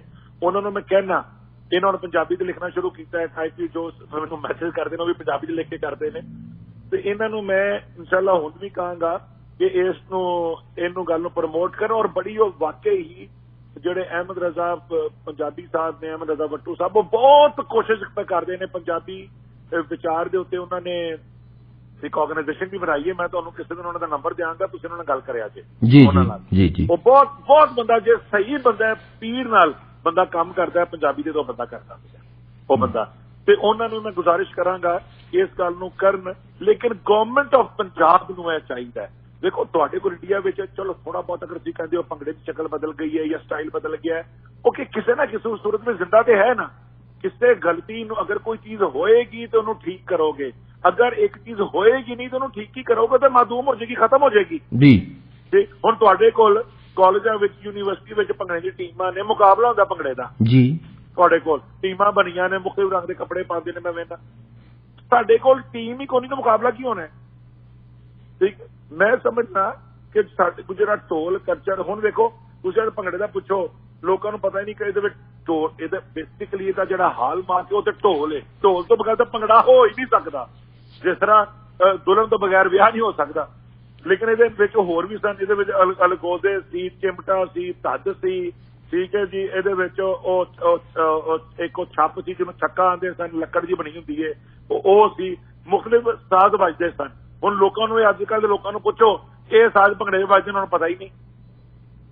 ਮਖਸੂਸ ਸਟਾਈਲ ਦੇ ਕੱਪੜੇ ਹੁੰਦੇ ਸਨ, ਮਖਸੂਸ। ਤੁਸੀਂ ਨੋਟ ਕਰਿਆ ਜੇ, ਮੈਨੂੰ ਨਹੀਂ ਪਤਾ ਸਰ ਨੋਟ ਇਸ ਗੱਲ ਨੂੰ ਕੀਤਾ ਕਿ ਨਹੀਂ ਕੀਤਾ। ਹੁਣ ਸਿੱਖ ਵੀ ਸਨ, ਉਹ ਵੀ ਜਦੋਂ ਭੰਗੜਾ ਪਾਉਂਦੇ ਸਨ ਤੇ ਬੇਸਿਕਲੀ ਉਹ ਪੱਗ, ਉਹ ਸਿੱਖਾਂ ਵਾਲੀ ਪੱਗ ਨਹੀਂ ਸਨ ਬਣਦੇ, ਉਹ ਤੁਰੇ ਵਾਲੀ ਪੱਗ ਬਣਦੇ ਸਨ ਭੰਗੜਾ ਪਾਉਂਦੇ ਹੋਏ। ਬਿਲਕੁਲ ਠੀਕ ਹੈ। ਖੈਰ ਮਜ਼ੇ ਦੀ ਗੱਲ ਮੈਂ ਵਿੱਚ ਦੱਸਾਂਗਾ, ਸਾਡੇ ਕੋਲ ਪਾਕਿਸਤਾਨ ਪਾਰਟੀਸ਼ਨ ਤੋਂ ਪਹਿਲਾਂ ਕਈ ਸਿੱਖ ਸਰਦਾਰ ਸਨ ਜਿਹੜੀ ਇਹ ਤੁਰੇ ਵਾਲੀ ਪੱਗ ਬਣਦੇ ਸਨ ਸਾਡੇ ਕੋਲ। ਯਾਨੀ ਮੈਂ ਇਸ ਵੀ ਨਹੀਂ ਗੱਲ ਦੂਈ ਨਹੀਂ ਕਹਿ ਵਾਲੀ ਪੱਗ, ਮੈਂ ਵੀ ਖੁਦ ਵੇਖਿਆ ਪੁਰਾਣੇ ਟਾਈਮ ਦੇ ਕਈ ਪੁਰਾਣੇ ਲੋਕ ਬੰਨ੍ਹਦੇ ਹੁੰਦੇ ਸੀ, ਉਹਨੂੰ ਕੋਈ ਬੁਰਾ ਨਹੀਂ, ਉਹਨਾਂ ਨੂੰ ਸ਼ਾਹ ਕਿਹਾ ਜਾਂਦਾ ਸੀ ਜੀ। ਸ਼ਾਹ ਦੇ ਮੈਨੂੰ ਨਹੀਂ, ਸਾਡੇ ਕੋਲ ਸਾਈ ਜੱਟ ਸਨ, ਮੈਂ ਸਾਈ ਜੱਟ ਹਾਂ, ਸਾਡੀ ਬਰਾਦਰੀ ਦੇ ਬੰਦੇ ਸਾਈ ਜੱਟ ਸਨ ਜਿਹੜੀ ਦੂਜੀ ਪੱਗ ਬੰਨ੍ਹਦੇ ਸਨ। ਆਪਣਾ ਵਰਿਆਲ ਜੱਟ ਸਨ ਸਾਡੇ ਇਲਾਕੇ ਵਿੱਚ, ਸਿੱਖ ਜੱਟ ਸਨ ਜਿਹੜੇ ਚੌਧਰੀ ਖੁਸ਼ਹਾਲ ਚੰਦ ਸਨ, ਉਹ ਦੂਜੀ ਪੱਗ ਬੰਨ੍ਹਦੇ ਸਨ। ਸਰਦਾਰ ਹਰਬੰਸ ਸਿੰਘ ਸਾਡੀ ਬਰਾਦਰੀ ਤੋਂ ਵੀ ਦੂਜੀ ਪੱਗ ਬੰਨ੍ਹਦੇ ਸਨ। ਇੱਕ ਖੈਰ ਉਹਦੀ ਇੱਕ ਜ਼ਿਮਨੀ ਗੱਲ ਸ਼ੁਰੂ ਹੋ ਗਈ, ਇਹਨਾਂ ਨੂੰ ਸਪੋਸਟਰ ਸੁਣਾਂਗੇ ਗੱਲ ਭੰਗੜੇ ਤੇ ਵਾਪਸ ਹੈ ਕਿ ਇਹਦੇ ਵਿੱਚ ਭੰਗੜੇ ਵਿੱਚ ਖਾਸ ਗੱਲ ਹੁੰਦਾ ਸੀ, ਆਪਣਾ ਚੁੰਨੀ ਹੁੰਦੀ ਸੀ, ਜਿਹੜੀ ਇਹ ਖਾਸ ਕਿਸਮ ਦੀ ਸਲਵਾਰਾਂ ਔਰਤਾਂ ਦੀਆਂ ਖੁੱਲੀਆਂ ਚੌੜੀਆਂ ਜਿਹੜੀ ਉੱਤੋਂ ਲੂਜ਼ ਹੁੰਦੀਆਂ ਸਨ ਉਹ ਹੁੰਦੀ ਸਨ। ਕੁੜੀਆਂ ਝੁਮਕੇ ਪਾਉਂਦੀਆਂ ਸਨ ਲੰਮੇ। ਬੰਦੇ ਜਿਹੜੇ ਸਨ ਉਹ ਪੱਗ ਬੰਨ੍ਹਦੇ ਸਨ, ਉਹ ਤਹਿਮਦ ਬੰਨ੍ਹਦੇ ਸਨ, ਲੁੰਗੀ ਕਹਿ ਲਓ ਉਹ ਬੰਨ੍ਹਦੇ ਸਨ, ਚਾਦਰ ਕਹਿ ਲਓ। ਇਹ ਖਾਸ ਕਿਸਮ ਦੀ ਵੇਸਟਕੋਟ ਹੁੰਦੀ ਸੀ ਜਿਹਨੂੰ ਜੁੱਗੀ ਆਂਦੇ ਸਨ, ਉਹ ਬੰਨ੍ਹਦੇ ਸਨ, ਪਾਉਂਦੇ ਸਨ। ਤੇ ਮਤਲਬ ਸਾਰੀ ਚੀਜ਼ਾਂ ਸਨ। ਹੁਣ ਇਹਦੇ ਤੇ ਸਾਡੇ ਪਾਕਿਸਤਾਨੀ ਪੰਜਾਬ ਨੂੰ ਬਹੁਤ ਗਵਰਨਮੈਂਟ ਆਫ ਪੰਜਾਬ ਨੂੰ ਚਾਹੀਦਾ ਹੈ, ਗਵਰਨਮੈਂਟ ਆਫ ਪੰਜਾਬ ਨੂੰ ਚਾਹੀਦਾ ਹੈ ਕਿ ਇਸ ਕਲਚਰ ਨੂੰ ਜ਼ਿੰਦਾ ਰੱਖਣ ਵਾਸਤੇ। ਹੁਣ ਵੇਖੋ ਪਠਾਨਾਂ ਦਾ ਕਲਚਰ ਹੈ, ਅਫਗਾਨੀ ਕਲਚਰ ਜਾਂ ਸਾਡੇ, ਉਹ ਅੱਜ ਤੱਕ ਆਪਣੀ ਉਹ ਰਕਸ ਕਰਦੇ ਨੇ, ਬਲੋਚ ਆਪਣਾ ਰਕਸ ਕਰਦੇ ਨੇ, ਠੀਕ ਹੈ ਜੀ। ਸਿੰਧੀ ਵੀ ਕਰਦੇ ਨੇ ਆਪਣਾ। ਆ ਜਾ ਕੇ ਇਹ ਖੁਦਾ ਨਾ ਖਾਸਤਾ ਮੌਤ ਪਈ ਹੈ ਤੇ ਪੰਜਾਬ ਵਿੱਚ ਪਈ ਹੈ ਕਿ ਸਾਡਾ ਕਲਚਰ, ਲੇਕਿਨ ਬੇਸਿਕਲੀ ਉਹਦੀ ਇੱਕ ਹੋਰ ਵਜ੍ਹਾ ਹੈ। ਕੀ ਵਜ੍ਹਾ? ਅਫਗਾਨਿਸਤਾਨ ਉਹਦੀ ਵਜ੍ਹਾ ਸਰ ਪੰਜਾਬ ਤਕਸੀਮ ਹੋਇਆ ਹੈ। ਪੰਜਾਬ ਤਕਸੀਮ ਹੋਇਆ ਹੈ। ਕਿਤੇ ਇਹ ਤਾਂ ਨਹੀਂ ਜਿਹੜੇ ਪੰਜਾਬ ਦੇ ਵਿੱਚ ਲੋਕ ਇਸ ਵਕਤ ਵੱਸ ਰਹੇ ਨੇ, ਜਿਹਨਾਂ ਨੂੰ ਅਸੀਂ ਮੁਹਾਜਰ ਵੀ ਤੁਹਾਡੇ 'ਚ ਕਿਹਾ ਜਾਂਦਾ ਹੈ, ਉਹ ਹੋ ਸਕਦਾ ਹੈ ਕਿ ਉਹ ਉਹਨਾਂ ਸਟੇਟਸ ਤੋਂ ਗਏ ਹੋਣ ਜਿੱਥੇ ਭੰਗੜੇ ਦਾ ਕਲਚਰ ਨਾ ਹੋਵੇ। ਐਗਜ਼ੈਕਟਲੀ ਮੈਂ ਖੁਦ ਗੱਲ ਕਰਨਾ ਨਾ। ਦੇਖੋ ਗੱਲ ਹੈ ਜੇ ਜਿਹੜੇ ਸਾਡੇ ਭੰਗੜੇ ਪਾਉਂਦੇ ਸਨ ਉਸ ਜ਼ਮਾਨੇ 'ਚ ਮੁਸਲਮਾਨ ਵੀ ਸਨ, ਜੱਟ ਵੀ ਸਨ, ਹਿੰਦੂ ਵੀ ਸਨ, ਰਲ ਕੇ ਪਾਉਂਦੇ ਸਨ, ਠੀਕ ਹੈ। ਬੇਸਿਕਲੀ ਜਿਹੜਾ ਹੁਣ ਵਜ੍ਹਾ ਇਹਦੇ ਕਿ ਚੂੰਕਿ ਜੱਟਾਂ ਦਾ ਇਲਾਕਾ ਸੀ, ਸਿਆਲਕੋਟ ਦਾ ਭੰਗੜਾ ਸ਼ੁਰੂ ਹੋਇਆ ਨਾ, ਜੱਟਾਂ ਦਾ ਇਲਾਕਾ ਸੀ। ਸਾਈ ਸਨ, ਬਾਜਵੇ ਸਨ, ਚੀਮੇ ਸਨ, ਗੁਰਾਏ ਸਨ, ਦਿਓ ਸਨ, ਬਰਿਆਨ ਸਨ, ਸੰਧੂ ਸਨ, ਮਤਲਬ ਹੋਰ ਕਈ ਮਾਰ ਸਨ, ਕਈ ਜੱਟਾਂ ਦੇ ਇਲਾਕਾ ਦੇ ਪਿੰਡ ਸਨ, ਸੋਈ ਜੱਟ ਸਨ। ਉਹ ਹਿੰਦੂ ਵੀ ਸਨ, ਉਹ ਸਿੱਖ ਵੀ ਸਨ, ਉਹ ਮੁਸਲਮਾਨ ਵੀ ਸਨ। ਉਹਨਾਂ ਵਿੱਚੋਂ ਔਰ ਰਲ ਮਿਲ ਕੇ ਸਾਰਾ ਕਲਚਰ ਬਣਦਾ ਸੀ। ਉਹਨਾਂ ਵਿੱਚੋਂ ਜਦੋਂ ਉਹ ਗਏ ਨੇ, ਜਿਹੜੇ ਸਿੱਖ ਔਰ ਹਿੰਦੂ ਚਲੇ ਗਏ ਨੇ, ਉਹਨਾਂ ਦੀ ਜਗ੍ਹਾ ਜਿਹੜੇ ਲੋਕ ਉਧਰੋਂ ਆਏ ਨੇ, ਉਹਨਾਂ 'ਚ ਕਈ ਲੋਕ ਐਸੇ ਨੇ ਜਿਹੜੇ ਨੌਨ ਕਿਸਾਨ ਨੇ, ਠੀਕ ਹੈ ਜੀ। ਮਤਲਬ ਉਹ ਕਿਸਾਨ ਕੌਮਾਂ ਤੋਂ ਤਾਲੁਕ ਨਹੀਂ ਰੱਖਦੇ ਹੋ, ਔਰ ਉਹਨਾਂ ਦੇ ਇਲਾਕੇ ਵਿੱਚ ਇੱਕ ਕਿਸਾਨ ਕੌਮ ਤੋਂ ਤਾਲੁਕ ਰੱਖਦੇ, ਦੂਸਰਾ ਉਹਨਾਂ ਦੇ ਇਲਾਕੇ 'ਚੋਂ ਭੰਗੜਾ ਹੈ ਨਹੀਂ। ਸਾਡੇ ਇਲਾਕੇ ਵਿੱਚ ਉਹਨਾਂ ਦੀ ਗਈ ਜਗ੍ਹਾ ਉਹਨਾਂ ਲੋਕਾਂ ਪੁਰ ਕੀਤੀ ਜਿਨ੍ਹਾਂ ਵਾਸਤੇ ਭੰਗੜਾ ਕੋਈ ਖਿਆਲ ਨਹੀਂ ਸੀ, ਨਾ ਉਹਨਾਂ ਦੀ ਬੂਦੋਬਾਸ਼ ਜਿਹੜੀ ਸੀ ਉਹ ਭੰਗੜੇ ਵਾਲੀ ਸੀ। ਉਹ ਭੰਗੜਾ ਦਾ ਨੁਕਸਾਨ ਹੋਇਆ। ਲੇਕਿਨ ਹੁਣ ਤੁਸੀਂ ਪੁੱਛੋਗੇ ਕਿ ਹੁਣ ਤੁਹਾਡਾ ਦੂਜਾ ਸਵਾਲ ਇਹ ਹੋਣਾ ਚਾਹੀਦਾ ਕਿ ਅਗਰ ਅੱਧਾ ਗਲਾਸ ਖਾਲੀ ਹੋਵੇ ਤੇ ਦੂਜਾ ਸੱਚ ਹੈ ਵੀ ਅੱਧਾ ਗਲਾਸ ਭਰਿਆ ਹੋਇਆ। ਦੂਜਾ ਤਾਂ ਪੁੱਛਣਾ ਕਿਉਂਕਿ ਜੇ ਉਧਰ ਮੁਸਲਮਾਨ ਰਹਿ ਗਏ ਸਨ ਤੇ ਜਿਹੜੇ ਸਿੱਖ ਹਿੰਦੂ ਆਏ ਸਨ ਉਹਨਾਂ ਆ ਕੇ ਆਪਣਾ ਭੰਗੜਾ ਕਿਉਂ ਕੀਤਾ, ਠੀਕ ਹੈ। ਉਹਨਾਂ ਨੇ ਚਲਾਇਆ। ਮੈਂ ਦੱਸਦਾ ਕੋਈ ਜ਼ਿਆਦਾ ਬੰਦੇ ਦੇਖੋ ਸਰ, ਉਹਨਾਂ ਨੂੰ ਮੈਂ ਵਜ੍ਹਾ ਦੱਸਦਾ ਜੀ। ਉਹਨਾਂ ਦੀ ਵਜ੍ਹਾ ਇਹ ਸੀ ਕਿ ਉਹ ਜਦੋਂ ਆਪਣੀ ਰੂਟਸ ਤੋਂ ਚੁੱਕੇ ਗਏ, ਪੱਟੇ ਗਏ, ਕੱਢੇ ਗਏ ਜਾਂ ਆਪਣੀ ਮਰਜ਼ੀ ਨਾਲ ਡਰਦੇ ਤੁਰ ਗਏ ਕਿਤੇ, ਤੇ ਉਹਨਾਂ ਨੇ ਆਪਣੀ ਰੂਟਸ ਨਾਲ ਮੁਹੱਬਤ ਜਾ ਕੇ ਫੇਰ ਵੀ ਉੱਥੇ ਰੱਖੀ, ਠੀਕ ਹੈ। ਉਹਨਾਂ ਨੇ ਇਸ ਭੰਗੜੇ ਨੂੰ ਜਾਰੀ ਰੱਖਿਆ, ਠੀਕ ਹੈ। ਮੇ ਵੀ ਇਹਦੇ ਪਿੱਛੇ ਵੀ ਇੱਕ ਤਾਂ ਉਹਨਾਂ ਦੀ ਕਲਚਰ ਤੇ ਉਹਨਾਂ ਜਾਰੀ ਰੱਖਿਆ। ਦੂਸਰੀ ਗੱਲ ਹੋਰੇ ਉਸ ਇੰਨੇ ਵਿਚਾਰੇ ਰੁਲੇ ਔਰ ਟ੍ਰੈਜਿਕ ਹਾਲਾਤ ਤੋਂ ਗੁਜ਼ਰ ਕੇ ਗਏ ਸਨ ਕਿ ਸ਼ਾਇਦ ਆਪਣੀ ਖਾਨਦਾਨ ਨੂੰ ਨਾ ਬਹਾਦਰ ਕਰਨ ਵਾਸਤੇ ਇਹ ਖੁਸ਼ੀ ਦੇ ਲਮੇ ਜਿਹੜੇ ਪੁਰਾਣੇ ਸਨ ਇਹਨਾਂ ਨੂੰ ਜਾਰੀ ਰੱਖਿਆ ਤਾਂ ਕਿ ਉਹਨਾਂ ਨੂੰ ਉਸ ਡਿਪਰੈਸ਼ਨ 'ਚ ਵੀ ਕੱਢਿਆ ਜਾਏ ਔਰ ਉਹਨਾਂ ਦੀ ਜੀਵਨ ਨੂੰ ਜਾਰੀ ਰਹੇ ਔਰ ਰਿਹਾ ਤੁਹਾਡੇ ਵਾਲੇ ਪਾਸੇ। ਇਸ ਗੱਲ ਦਾ ਉਹਨਾਂ ਲੋਕਾਂ ਨੂੰ ਜਿਹੜੇ ਪੰਜਾਬੀ ਜਿਹੜੇ ਇੱਥੋਂ ਹਿੰਦੂ ਸਿੱਖ ਗਏ ਸਨ ਸਿਆਲਕੋਟ 'ਚੋਂ, ਉਹਨਾਂ ਨੂੰ ਸ਼ਾਬਾਸ਼ ਦੇਣੀ ਚਾਹੀਦੀ ਹੈ ਕਿ ਤੁਸੀਂ ਇੰਡੀਆ ਜਾ ਕੇ ਵੀ ਆਪਣਾ ਕਲਚਰ ਜਿੰਦਾ ਰੱਖਿਆ ਹੈ ਔਰ ਆਪਣੇ ਬਲਕਿ ਭੰਗੜਾ ਬਹੁਤ ਚੰਗੇ ਤਰੀਕੇ ਨਾਲ ਮੁਤਾਰਫ ਕਰਾਇਆ, ਬਲਕਿ ਉਹਨੂੰ ਜ਼ਿਆਦਾ ਵੱਡੇ ਪੈਮਾਨੇ ਤੇ ਫੈਲਿਆ। ਬਾਲੀਵੁੱਡ ਤੋਂ ਲੈ ਕੇ ਹੁਣ ਤੇ ਵਾਈਟ ਹਾਊਸ ਤੱਕ ਔਰ ਡਾਊਨਿੰਗ ਸਟਰੀਟ ਤੱਕ ਭੰਗੜਾ ਪਹੁੰਚਿਆ। ਉਹਨਾਂ ਦੇ ਉੱਥੇ ਉਹਨਾਂ ਦੀ ਤਕਰੀਬ ਬਾਅਦ ਵਿੱਚ ਭੰਗੜੇ ਵੱਜੇ ਨੇ। ਬਿਲਕੁਲ ਜੀ। ਤੁਹਾਡਾ ਜਸਟਿਨ ਟਰੂਡੋ, ਮੇਰਾ ਅਗਰ ਮੈਂ ਭੁੱਲਦਾ ਨਹੀਂ ਪਿਆ ਤਾਂ ਗਲਤੀ ਹੋ ਜਾਏ, ਮੈਂ ਸ਼ਾਇਦ ਜਸਟਿਨ ਟਰੂਡੋ ਨੂੰ ਵੀ ਇੱਥੇ ਭੰਗੜਾ ਪਾਉਂਦੇ ਦੇਖਿਆ ਕਿਸੇ ਵੀਡੀਓ ਵਿੱਚ, ਠੀਕ ਹੈ। ਤੇ ਉਹ ਐਂਡ ਦਾ credit goes to second Hindu people who migrated from Sialkot। ਬਿਲਕੁਲ ਜੀ। ਮੈਂ ਜਿੱਦਾਂ ਪਹਿਲੇ ਪ੍ਰੋਗਰਾਮ 'ਚ ਕਿਹਾ ਸੀਗਾ ਕਿ ਭਾਗ ਸਿੰਘ ਹੁਰੀ ਹੁੰਦੇ ਸੀ, ਉਹ ਬਾਅਦ 'ਚ ਬਾਲੀਵੁੱਡ ਦੇ ਵਿੱਚ ਵੀ ਉਹਨਾਂ ਦੀ ਛੋਟੀ ਜਿਹੀ ਇਵੈਂਟਸ ਹੁੰਦੀ ਸੀ, ਬਾਲੀਵੁੱਡ ਤੱਕ ਲੈ ਗਏ। ਬਾਲੀਵੁੱਡ ਬਹੁਤ ਵੱਡਾ ਜ਼ਰੀਆ ਜੀ ਕਿਸੇ ਵੀ ਚੀਜ਼ ਨੂੰ ਪਾਪੂਲਰ ਕਰਨ ਦਾ। ਇਸ ਵਕਤ ਪੰਜਾਬੀ ਨੂੰ ਪਾਪੂਲਰ ਕਰਨ 'ਚ ਵੀ ਬਾਲੀਵੁੱਡ ਦਾ ਬਹੁਤ ਵੱਡਾ ਹੱਥ ਹੈ। ਸਾਈ ਸਾਹਿਬ, ਇੱਕ ਮੈਂ ਸਵਾਲ ਇਹਦਾ ਜਵਾਬ ਮੁਨਾਸਬ ਹੋਏਗਾ ਜ਼ਰੂਰ ਦੇਣਾ, ਕਿਉਂਕਿ ਕਈ ਵਾਰੀ ਤੁਸੀਂ ਸੋਚਦੇ ਹੋ ਕਿ ਜਵਾਬ ਇਹਦਾ ਦੇਣਾ ਠੀਕ ਨਹੀਂ। ਮੈਂ ਕਈ ਵੀਡੀਓਜ਼ ਦੇਖਦਾ, ਸਾਡੇ ਹੋਰ ਸਰੋਤੇ ਵੀ ਵੀਡੀਓ ਦੇਖਦੇ, ਵਿਆਹ ਸ਼ਾਦੀਆਂ ਹੁੰਦੀਆਂ ਨੇ, ਤੁਹਾਡੇ ਵੀ ਕਲਚਰ ਹੁੰਦੀਆਂ, ਪੰਜਾਬੀ ਹੁੰਦੇ ਨੇ ਬਹੁਤੇ, ਪਰ ਉੱਥੇ ਜਿਹੜੇ ਡਾਂਸ ਕਰਵਾਏ ਜਾਂਦੇ ਨੇ ਉਹ ਡਾਂਸ ਤਾਂ ਜਿੱਦਾਂ ਕਿਸੇ ਜ਼ਮਾਨੇ ਤਵੈਫ ਵੱਡੇ ਲੋਕ ਨਚਾਉਂਦੇ ਹੁੰਦੇ ਸੀ, ਉਹ ਜ਼ਮਾਨਾ ਹੋਏਗਾ, ਪਰ ਉਹ ਤਵੈਫਾਂ ਨਹੀਂ ਹੁੰਦੀਆਂ। ਉਹ ਤਾਂ ਸ਼ਾਇਦ ਪਾਕਿਸਤਾਨ ਦਾ ਪਾਰਟ ਹੈ ਜਾਂ ਅਫਗਾਨਿਸਤਾਨ ਦਾ ਪਾਰਟ ਹੈ ਜਾਂ ਨਾਰਥ ਦਾ ਪਾਰਟ ਹੈ। ਉਹ ਜਿਹੜੀਆਂ ਡਾਂਸਰ ਹੁੰਦੀਆਂ ਬੜੀਆਂ ਗੋਲੀਆਂ ਚਿੱਟੀਆਂ ਹੁੰਦੀਆਂ ਨੇ ਔਰ ਉਹਨਾਂ ਕੋਲੋਂ ਇੱਕ ਕਿਸਮ ਦਾ ਸਟ੍ਰਿਪ ਡਾਂਸ ਕਰਾਇਆ ਜਾਂਦਾ। ਉੱਥੇ ਹੁੰਦੇ ਤੇ ਮਰਦ ਹੀ ਨੇ, ਛੋਟੇ ਬੱਚੇ ਵੀ ਹੁੰਦੇ ਨੇ, ਬੜੇ ਨੱਚਦੇ ਨੇ, ਬੜੇ ਨੋਟ ਸਿੱਟਦੇ ਨੇ। ਵਿਆਹ ਦਾ ਸਗਨ ਦਾ ਸਮਾਰੋਹ ਫੰਕਸ਼ਨ ਹੁੰਦਾ, ਸਮਾਰੋਹ ਹੀ ਕਹਿੰਦੇ, ਫੰਕਸ਼ਨ ਹੋ ਰਿਹਾ ਹੁੰਦਾ। ਕਿ ਇਹ ਚੀਜ਼ਾਂ ਪਾਕਿਸਤਾਨ ਵਰਗੇ ਜਿੱਥੇ ਕਹਿੰਦੇ ਕਿ ਬੜੇ ਰਿਜਿਡ ਲਾ ਨੇ, ਸਖਤ ਕਾਨੂੰਨ ਨੇ, ਉੱਥੇ ਕਿਉਂ ਕੀਤੇ ਜਾਂਦੇ ਨੇ? ਮੈਂ ਚੜ੍ਹਦੇ ਪੰਜਾਬ 'ਚ ਕਦੇ ਕਿਸੇ ਨੂੰ ਇਦਾਂ ਨਹੀਂ ਦੇਖਿਆ ਕਿ ਇਦਾਂ ਦਾ ਬਿਲਕੁਲ ਇਹੋ ਜਿਹਾ ਡਾਂਸ ਆਪਣੇ ਫੰਕਸ਼ਨ 'ਚ ਕਰਾਇਆ ਜਾਏ। ਭੰਗੜਾ ਜ਼ਰੂਰ ਹੋਏਗਾ, ਇਦਾਂ ਦਾ ਡਾਂਸ ਕੋਈ ਨਹੀਂ ਕਰਾਇਆ ਜਾਂਦਾ। ਇਹ ਕਿੰਨੇ ਇਜਾਜ਼ਤ ਦਿੱਤੀ ਹੈ? ਕਦੋਂ ਤੋਂ ਕੰਮ ਸ਼ੁਰੂ ਹੋ ਗਿਆ? ਉਹ ਆਂਦੇ ਨੇ फैज अहमद फैज का शेर है, फैज अहमद फैज भी सियालकोट के रहने वाले सन। उन्होंने शेर है कि मुकाम फैज कोई राह में जचा ही नहीं, मुकाम फैज कोई राह में जचा ही नहीं, जो कुएं यार से निकले तो सूबेदार चले।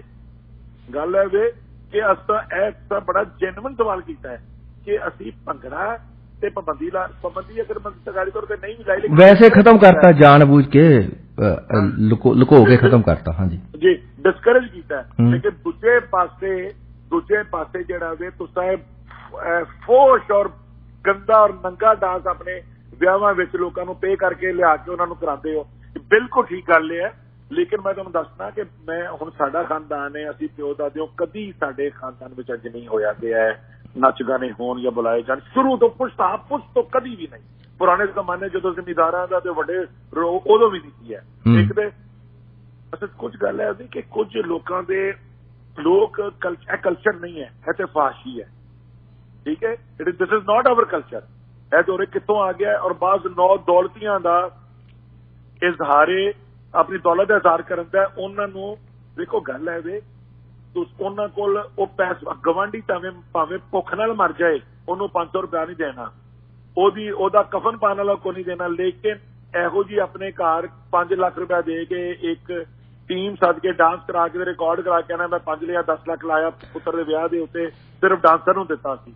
ऐसे कोई ਉਹ ਮਹਿੰਦੀ ਦੀ ਰਸਮ ਹਾਂ ਮੈਂ ਹੁਣ ਚਿੱਤਾ ਭੁੱਲ ਗਿਆ। ਮਹਿੰਦੀ ਦੀ ਰਸਮ ਦੇ ਵਿੱਚ ਮੁੰਡਾ ਬਿਠਾਇਆ ਹੁੰਦਾ ਕੁਰਸੀ ਤੇ ਜੀ, ਉਹਦੇ ਤੇ ਕੁਝ ਨੋਟ ਵੀ ਸਿੱਟਦੇ ਨੇ ਨਾਲ, ਉਹ ਬਿਲਕੁਲ ਟੋਟਲ ਕੱਪੜੇ ਉਤਾਰ ਕੇ ਨੱਚ ਰਹੀ। ਮੈਨੂੰ ਸਮਝ ਨਹੀਂ ਆਉਂਦਾ ਬਈ ਇਹ ਕੀ ਕਰੋ ਫਿਰ ਉਹ ਹੁੰਦਾ ਵੇ, ਬਿਲਕੁਲ ਹੁੰਦਾ ਵੇ। ਦੇਖੋ ਮੈਂ ਤਾਂ ਗੁਜ਼ਾਰਿਸ਼ ਕਰਨਾ ਇਹ ਬਿਲਕੁਲ ਤੁਸੀਂ ਠੀਕ ਕਰ ਰਹੇ ਹੋ। ਮੈਂ ਇਸ ਗੱਲ ਦਾ ਮੈਂ ਖੁਦ ਬੜਾ ਹੈਰਾਨ ਹੋਇਆ, ਮੈਨੂੰ ਕਈਆਂ ਨੇ ਵੀਡੀਓ ਭੇਜੀ, ਮੈਂ ਕਿਹਾ ਖੜੇ ਮਖੌਲ ਕਰਦਾ ਕੋਈ। ਬਿਲਕੁਲ ਗੱਲ ਸਰ ਆਮ ਤੌਰ ਤੇ ਹੁੰਦਾ ਵੇ। ਹੁਣ ਤੇ ਲੋਕ ਆਪਣੇ ਇਹੋ ਜਿਹੇ ਹਾਲਾਤ ਕਰਨ ਵਾਸਤੇ ਲੋਕ ਫਾਰਮ ਦੋਸਤਾਂ ਦੇ ਫਾਰਮ ਹਾਊਸ ਲੈਂਦੇ ਨੇ ਕਿ ਤੇਰਾ ਫਾਰਮ ਹਾਊਸ ਤੇ ਭੰਗੜਾ ਬੰਦ ਕਰ ਦੋ, ਇਹ ਕੰਮ ਸ਼ੁਰੂ ਕਰ ਲੋ, ਇਹ ਸ਼ੁਰੂ ਕਰ ਦੋ। मैं क्या नहीं कि जो कोई यार से निकले तो सूबेदार चले, ये तो बिल्कुल फाशी है ना। ये तो गल ही कोई नहीं। कल्चर नूं देखो, कल्चर जिहड़े से ना पुराने कल्चर उन्हां विच अक्सर रवायत ऐसी नहीं फाशी का हिस्सा नहीं सन, वो कल्चर का हिस्सा सन। तुसीं देखो पुराने जमाने च कुड़ियां गिद्धा पाउंदियां सन, कीकली खेडदियां सन, कीकली सी, गिद्धा सी, झूमर सी, भंगड़ा सी, होर मैं की मेरे जो नाम बड़े मतलब इस वेले फौरी तौर पर यही आ रहे हैं। ये जदों 21 सन, तुहानूं पता है इंटरव्यू सारी गल्लां पिछों पिछे ये खुशी का इजहार सन, खुशी का इजहार सी और बड़ी पाकीज़गी नाल हुंदे सन, भली मानसी नाल हुंदे सन। कुड़ियां गिद्धा पाउंदियां सन, कुड़ियां कीकली खेडदियां सन, मुंडे भंगड़ा पाउंदे सन, विच कई बार औरतां भी बाद में शामिल हो गई। शुरू से भंगड़े विच औरतां शामिल नहीं हुंदियां, भंगड़ा बनिया, लेकिन अगर शामिल हो भी गई सन तो भी खास हद सी। ते ओहदे विच कीता सी कि लोकां नूं अपनी खुशी का इजहार कर जिन्नी देर तक तुहानूं मैं गल दस्सां, एक गल चीमा साहब इस गल ते गौर करिया जे, जिन्नियां खुशियां माशरे ने दित्तियां सन बच्चियां नूं, कुड़ियां मुंडियां नूं अपने मां प्यो दे सामने करन वालियां, जिहड़ी अपने मां प्यो भैन भरावां दी मौजूदगी कर लैंदे सन, हसदियां सन, कह के मारदियां सन या मुंडे मारदे सन, वो सारी मुस्बत खुशियां सन। जदों लोकां ने वो खुशियां बंद कीतियां ने ते बच्चियां ने वो खुशियां लेना शुरू कीतियां ने जिहड़े मां प्यो तो चोरी सन। वो भावें कंप्यूटर ते बैठ के सन या वो स्कूलों कॉलेजेस तो बंक मार के किते जाना सी। जदों खुफिया खुशियां शुरू हुईयां ने तो उन्हां विच बुराई आई और इहदे विच असीं सारे शामिल। अगर असीं अपनी कुड़ियां नूं गिद्धा पाउण दिंदे, अपने मुंडियां नूं भंगड़ा मारन दिंदे ते क्यों वो मुंडा दिने दा भंगड़ा मारेगा प्यो चाचे दे सामने, वो रात नूं क्यों नाइट क्लब जाएगा? ठीक है, जिहड़ियां कुड़ियां कीकलियां खेडणगियां और गिद्धा खेड पाउणगियां अपनियां सहेलियां कजनां भैणां दे नाल, जिन्हां दा उहदे भरावां प्योवां नूं भी पता है कुड़ियां अंदर खेडदियां पे ने करदियां पे ने, वो क्यों कॉलेज तो बंक मारनगियां? क्योंकि उन्हां नूं खुशी दा मौका तुसां घर विच दे दित्ता।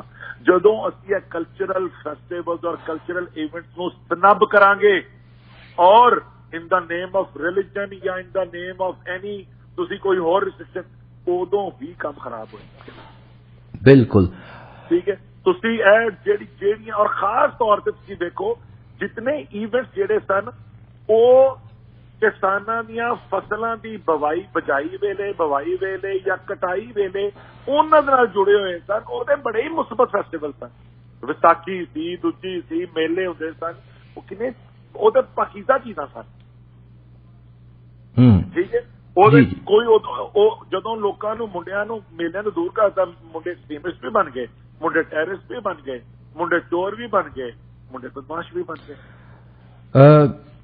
ਸਾਡੇ ਪ੍ਰੋਗਰਾਮ ਦੇ ਵਿੱਚ ਤੁਸੀਂ ਸਪੈਸ਼ਲੀ ਇਸੇ ਅੱਜ ਅਸੀਂ ਟੌਪਿਕ ਦੇ ਬਾਰੇ ਬੜੀ ਡਿਟੇਲ ਨਾਲ ਦੱਸਿਆ। ਕਈ ਗੱਲਾਂ ਸਾਡੇ ਜ਼ਿਹਨ ਚੋਂ ਸਾਡੇ ਸਾਰੇ ਕੋਲ ਨਿਕਲ ਹੀ ਚੁੱਕੀਆਂ ਨੇ, ਖਤਮ ਹੀ ਹੋ ਚੁੱਕੀਆਂ ਨੇ। ਹੁਣ ਜਿਹੜੇ ਲੋਕ ਇੱਥੇ ਵੀ ਭੰਗੜਾ ਪਾ ਰਹੇ ਨੇ, ਵਿਦੇਸ਼ਾਂ 'ਚ ਵੀ ਭੰਗੜਾ ਪਾ ਰਹੇ ਨੇ, ਉਹ ਸ਼ਾਇਦ ਇਹਦਾ ਪਿਛੋਕੜ ਨਹੀਂ ਵੀ ਜਾਣਦੇ ਹੋਣਗੇ। ਚਲ ਅੱਜ ਉਹਨਾਂ ਨੂੰ ਪਤਾ ਵੀ ਲੱਗੇਗਾ। ਪਾਕਿਸਤਾਨੀ ਭਾਈਚਾਰੇ ਦੇ ਬਹੁਤ ਸਾਰੇ ਲੋਕ ਟੋਰਾਂਟੋ ਇਲਾਕੇ 'ਚ ਰਹਿੰਦੇ ਨੇ, ਇੱਥੇ ਵੀ ਰਹਿੰਦੇ ਨੇ, ਸਰੀ 'ਚ ਵੀ ਰਹਿੰਦੇ ਨੇ, ਹੋਰ ਪਾਸਿਆਂ 'ਚ ਵੀ ਰਹਿੰਦੇ ਨੇ। ਮੈਨੂੰ ਟੋਰਾਂਟੋ ਵਾਲੇ ਪਾਸੇ ਦੱਸੋ ਕਿ ਤੁਹਾਡੇ ਜਿਹੜੇ ਫੰਕਸ਼ਨ ਹੁੰਦੇ ਨੇ, ਮੈਰਿਜਸ ਦੇ ਫੰਕਸ਼ਨ ਹੁੰਦੇ ਨੇ, ਜਾਂ ਵੈਸੇ ਵੀ ਕਲਚਰਲ ਫੰਕਸ਼ਨ ਵੀ ਹੁੰਦੇ ਹੋਣੇ, ਕਿ ਇੱਥੇ ਆ ਕੇ ਇੱਥੇ ਤਾਂ ਭੰਗੜੇ ਦੀ ਕੋਈ ਮਨਾਹੀ ਨਹੀਂ, ਇੱਥੇ ਤਾਂ ਕੋਈ ਫਤਵਾ ਜਾਂ ਇਨਡਾਇਰੈਕਟ ਫਤਵਾ ਵੀ ਨਹੀਂ ਹੈ। ਕੀ ਤੁਸੀਂ ਵੇਖਿਆ ਜੀ ਇੱਥੇ ਸਾਈ ਸਾਹਿਬ ਪਾਕਿਸਤਾਨ ਤੋਂ ਆਏ ਪੁਰਾਣੇ ਭਾਈਚਾਰੇ ਦੇ ਲੋਕ ਇਸ ਭੰਗੜੇ ਨੂੰ ਇਹਨਾਂ ਨੇ ਅਡਾਪਟ ਕੀਤਾ ਕਿ ਆਪਣੇ ਫੰਕਸ਼ਨ ਦੇ ਵਿੱਚ ਪਾਉਂਦੇ ਨੇ ਕਿਸੇ ਵੀ ਰੂਪ 'ਚ?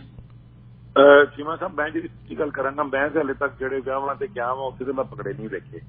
ਠੀਕ ਹੈ, ਸਾਡੇ ਕੋਲ ਅਸਲ 'ਚ ਮੈਂ ਤੁਹਾਨੂੰ ਦੱਸਿਆ ਨਾ, ਹੁਣ ਸਿਆਲਕੋਟ ਤੇ ਜਿਹੜੇ ਪਾਕਿਸਤਾਨ ਤੋਂ ਲੋਕ ਆਏ ਨੇ, ਉਹ ਵੀ 75 ਜਾਂ 70 ਸਾਲ ਜਾਂ 60 ਜਾਂ 65 70 ਸਾਲ ਪਾਕਿਸਤਾਨ ਬਣਨ ਤੋਂ ਬਾਅਦ ਇੱਥੇ ਆਏ ਨੇ। ਕੋਈ ਪਿਛਲੇ 5 ਸਾਲਾਂ 'ਚ ਆਇਆ ਤਾਂ 70 ਸਾਲ ਬਾਅਦ ਆਇਆ, ਕੋਈ 10 ਸਾਲ ਬਾਅਦ ਪਹਿਲਾਂ ਆਇਆ ਤਾਂ 65 ਸਾਲਾਂ ਬਾਅਦ ਆਇਆ। ਉਹ ਸਾਡੇ ਇਲਾਕੇ ਕਿਉਂਕਿ ਸਾਡੇ ਭੰਗੜਾ ਮੁੱਕ ਗਿਆ, ਗਿੱਧਾ ਮੁੱਕ ਗਿਆ, ਤੇ ਉਸ ਵੇਲੇ ਉਹਨਾਂ ਨੂੰ ਪਤਾ ਹੀ ਨਹੀਂ ਕਿ ਗਿੱਧਾ ਭੰਗੜਾ ਹੁੰਦਾ ਕੀ ਹੈ। ਸੋ ਮੈਂ ਟੋਰਾਂਟੋ 'ਚ ਨਹੀਂ ਦੇਖਿਆ, ਲੇਕਿਨ ਮੇਰਾ ਦਿਲ ਜ਼ਰੂਰ ਕਰਦਾ ਹੈ ਕਿ ਮੈਂ ਹੁਣ ਅੱਜ ਹੀ ਆਪਣੇ ਪੁੱਤਰ ਨਾਲ ਗੱਲ ਤਾਂ ਕਰਨਾ ਸੀ ਕਿ ਲੈ ਬਈ ਜਿਸ ਦਿਨ ਕੋਈ ਚੰਗਾ ਭੰਗੜਾ ਟੋਰਾਂਟੋ 'ਚ ਹੋਇਆ, ਭਾਵੇਂ ਇੰਡੀਅਨਸ ਨੇ ਪਾਇਆ ਜਾਂ ਜਿੰਨੇ ਵੀ, ਤੇ ਮੈਂ ਕਿਹਾ ਭੰਗੜਾ ਵੇਖਣ ਜਾਣਾ। ਨੱਚਣਾ ਤਾਂ ਖੈਰ ਮੈਨੂੰ ਨਹੀਂ ਆਉਂਦਾ, ਮੈਨੂੰ ਆਉਂਦੇ ਨਹੀਂ। ਬਹੁਤ ਖੁਸ਼ੀ ਦੀ ਗੱਲ ਹੈ ਜੀ ਮੈਨੂੰ ਆਹ ਗੱਲ ਤੁਹਾਡੀ ਸੁਣ ਕੇ, ਮੈਂ ਆਪਣੇ ਪੁੱਤਰ ਨੂੰ ਲੈ ਕੇ, ਮੈਨੂੰ ਇਹ ਸੁਣ ਕੇ ਇੰਨਾ ਕਹਿੰਦੇ ਰੀਅਲ ਆਨੰਦ ਆ ਰਿਹਾ, ਇਹ ਆਨੰਦ ਆ ਰਿਹਾ, ਇਹ ਗੱਲ ਸੁਣ ਕੇ ਆ ਰਿਹਾ ਕਿ ਤੁਸੀਂ ਜਿਸ ਚੀਜ਼ ਦੇ ਓਰੀਜੀਨੇਟਰ ਹੋ, ਤੁਸੀਂ ਬਣਾਉਣ ਵਾਲੇ ਹੋ, ਤੇ ਤੁਸੀਂ ਇਸ ਚੀਜ਼ ਨੂੰ ਮੁੜ ਕੇ ਸਰਜੀਵ ਕਰਨ ਦੀ ਕੋਸ਼ਿਸ਼ ਕਰ ਰਹੇ ਹੋ। ਤੁਹਾਡਾ ਪਹਿਲੀ ਗੱਲ ਤਹਿ ਦਿਲ ਤੋਂ ਬਹੁਤ ਬਹੁਤ ਧੰਨਵਾਦ। ਇਹ ਉਹੀ ਗੱਲ ਹੋ ਗਈ ਨਾ ਕਿ ਸਿਆਲਕੋਟ ਦਾ ਬੰਦਾ ਹੋਵੇ, ਉਹਨੂੰ ਇਹ ਨਾ ਪਤਾ ਹੋਵੇ ਕ੍ਰਿਕਟ ਬੈਟ ਕਿੱਦਾਂ ਬਣਦਾ ਹੈ, ਚਿੜੀ ਛਿੱਕਾ ਕਿੱਦਾਂ ਬਣਦਾ ਹੈ, ਚਿੜੀਆਂ ਕਿੱਦਾਂ ਬਣਦੀਆਂ ਨੇ, ਸ਼ਟਲਕੌਕ ਜਿਹਨੂੰ ਕਹਿੰਦੇ ਨੇ, ਜਾਂ ਕ੍ਰਿਕਟ ਦੀ ਬਾਲ ਕਿੱਦਾਂ ਬਣਦੀ, ਫੁੱਟਬਾਲ ਕਿੱਦਾਂ ਬਣਦਾ। ਜੇ ਸਿਆਲਕੋਟ ਦਾ ਬੰਦਾ ਹੋਵੇ, ਉਹ ਕੁਦਰਤੀ ਕੁਝ ਕਾਰੀਗਰ ਉੱਥੇ ਰਹਿ ਗਏ, ਇਸ ਕਰਕੇ ਉਹ ਕਲਾ ਉੱਥੇ ਰਹਿ ਗਈ, ਨਹੀਂ ਤਾਂ ਉਹ ਵੀ ਕਲਾ ਖਤਮ ਹੋ ਜਾਣੀ ਸੀ ਜੀ। ਬਿਲਕੁਲ, ਤੁਹਾਡੇ ਕੋਲ ਜਲੰਧਰ ਵਿੱਚ ਜਿਹੜੀ ਸਾਰੀ ਸਪੋਰਟਸ ਇੰਡਸਟਰੀ ਆ ਕੇ ਬੈਠੀ, ਉਹ ਬੇਸਿਕਲੀ ਉਹ ਸਿਆਲਕੋਟ ਦੀ ਇੰਡਸਟਰੀ ਵਿੱਚ ਪੈਦਾ ਹੋਈ। ਬਿਲਕੁਲ, ਇਹ 'ਚ ਕੋਈ ਸ਼ੱਕ ਨਹੀਂ। ਮੈਂ ਇਸੇ ਕਰਕੇ ਆਪਣੇ ਸਰੋਤਿਆਂ ਨੂੰ ਦੱਸਦਾ। ਸਾਈ ਸਾਹਿਬ, ਤੁਹਾਡਾ ਬਹੁਤ ਬਹੁਤ ਸ਼ੁਕਰੀਆ। ਤੁਸੀਂ ਅੱਜ ਜਿਹੜਾ ਇੱਕ ਬਹੁਤ ਪਹਿਲਾਂ ਵੀ ਤੁਸੀਂ ਚਲੋ ਆਪਣੇ ਭਾਈਚਾਰੇ ਦੇ ਬਾਰੇ ਬਹੁਤ ਵਧੀਆ ਗੱਲਾਂ ਕਰਦੇ ਹੋ, ਪਾਰਟੀਸ਼ਨ ਨਾਲ ਰਿਲੇਟਡ ਬਹੁਤ ਸਾਰੀਆਂ ਗੱਲਾਂ ਦੱਸੀਆਂ। ਆਉਣ ਵਾਲੇ ਪ੍ਰੋਗਰਾਮਾਂ ਦੇ ਵਿੱਚ ਵੀ ਅਸੀਂ ਤੁਹਾਡੇ ਨਾਲ ਉਹ ਸਾਂਝੀਆਂ ਕਰਾਂਗੇ। ਪਰ ਅੱਜ ਜਿਹੜੀ ਗੱਲ ਭੰਗੜੇ ਬਾਰੇ ਕਰ ਰਹੇ ਹੋ, ਲੇਖ ਲਿਖ ਰਹੇ ਹੋ, ਤੇ ਮੁੜ ਕੇ ਪਾਕਿਸਤਾਨ ਦੇ ਵਿੱਚ ਮੌਜੂਦਾ ਪਾਕਿਸਤਾਨ ਦੇ ਲੋਕਾਂ ਨੂੰ ਇਸ ਕਲਾ ਨੂੰ ਜਗਾਉਣ ਦੀ ਕੋਸ਼ਿਸ਼ ਕਰ ਰਹੇ ਹੋ, ਤੁਹਾਡਾ ਬਹੁਤ ਬਹੁਤ ਧੰਨਵਾਦ, ਸ਼ੁਕਰੀਆ। ਬਹੁਤ ਮਿਹਰਬਾਨੀ, ਰੱਬ ਰੱਖਾ।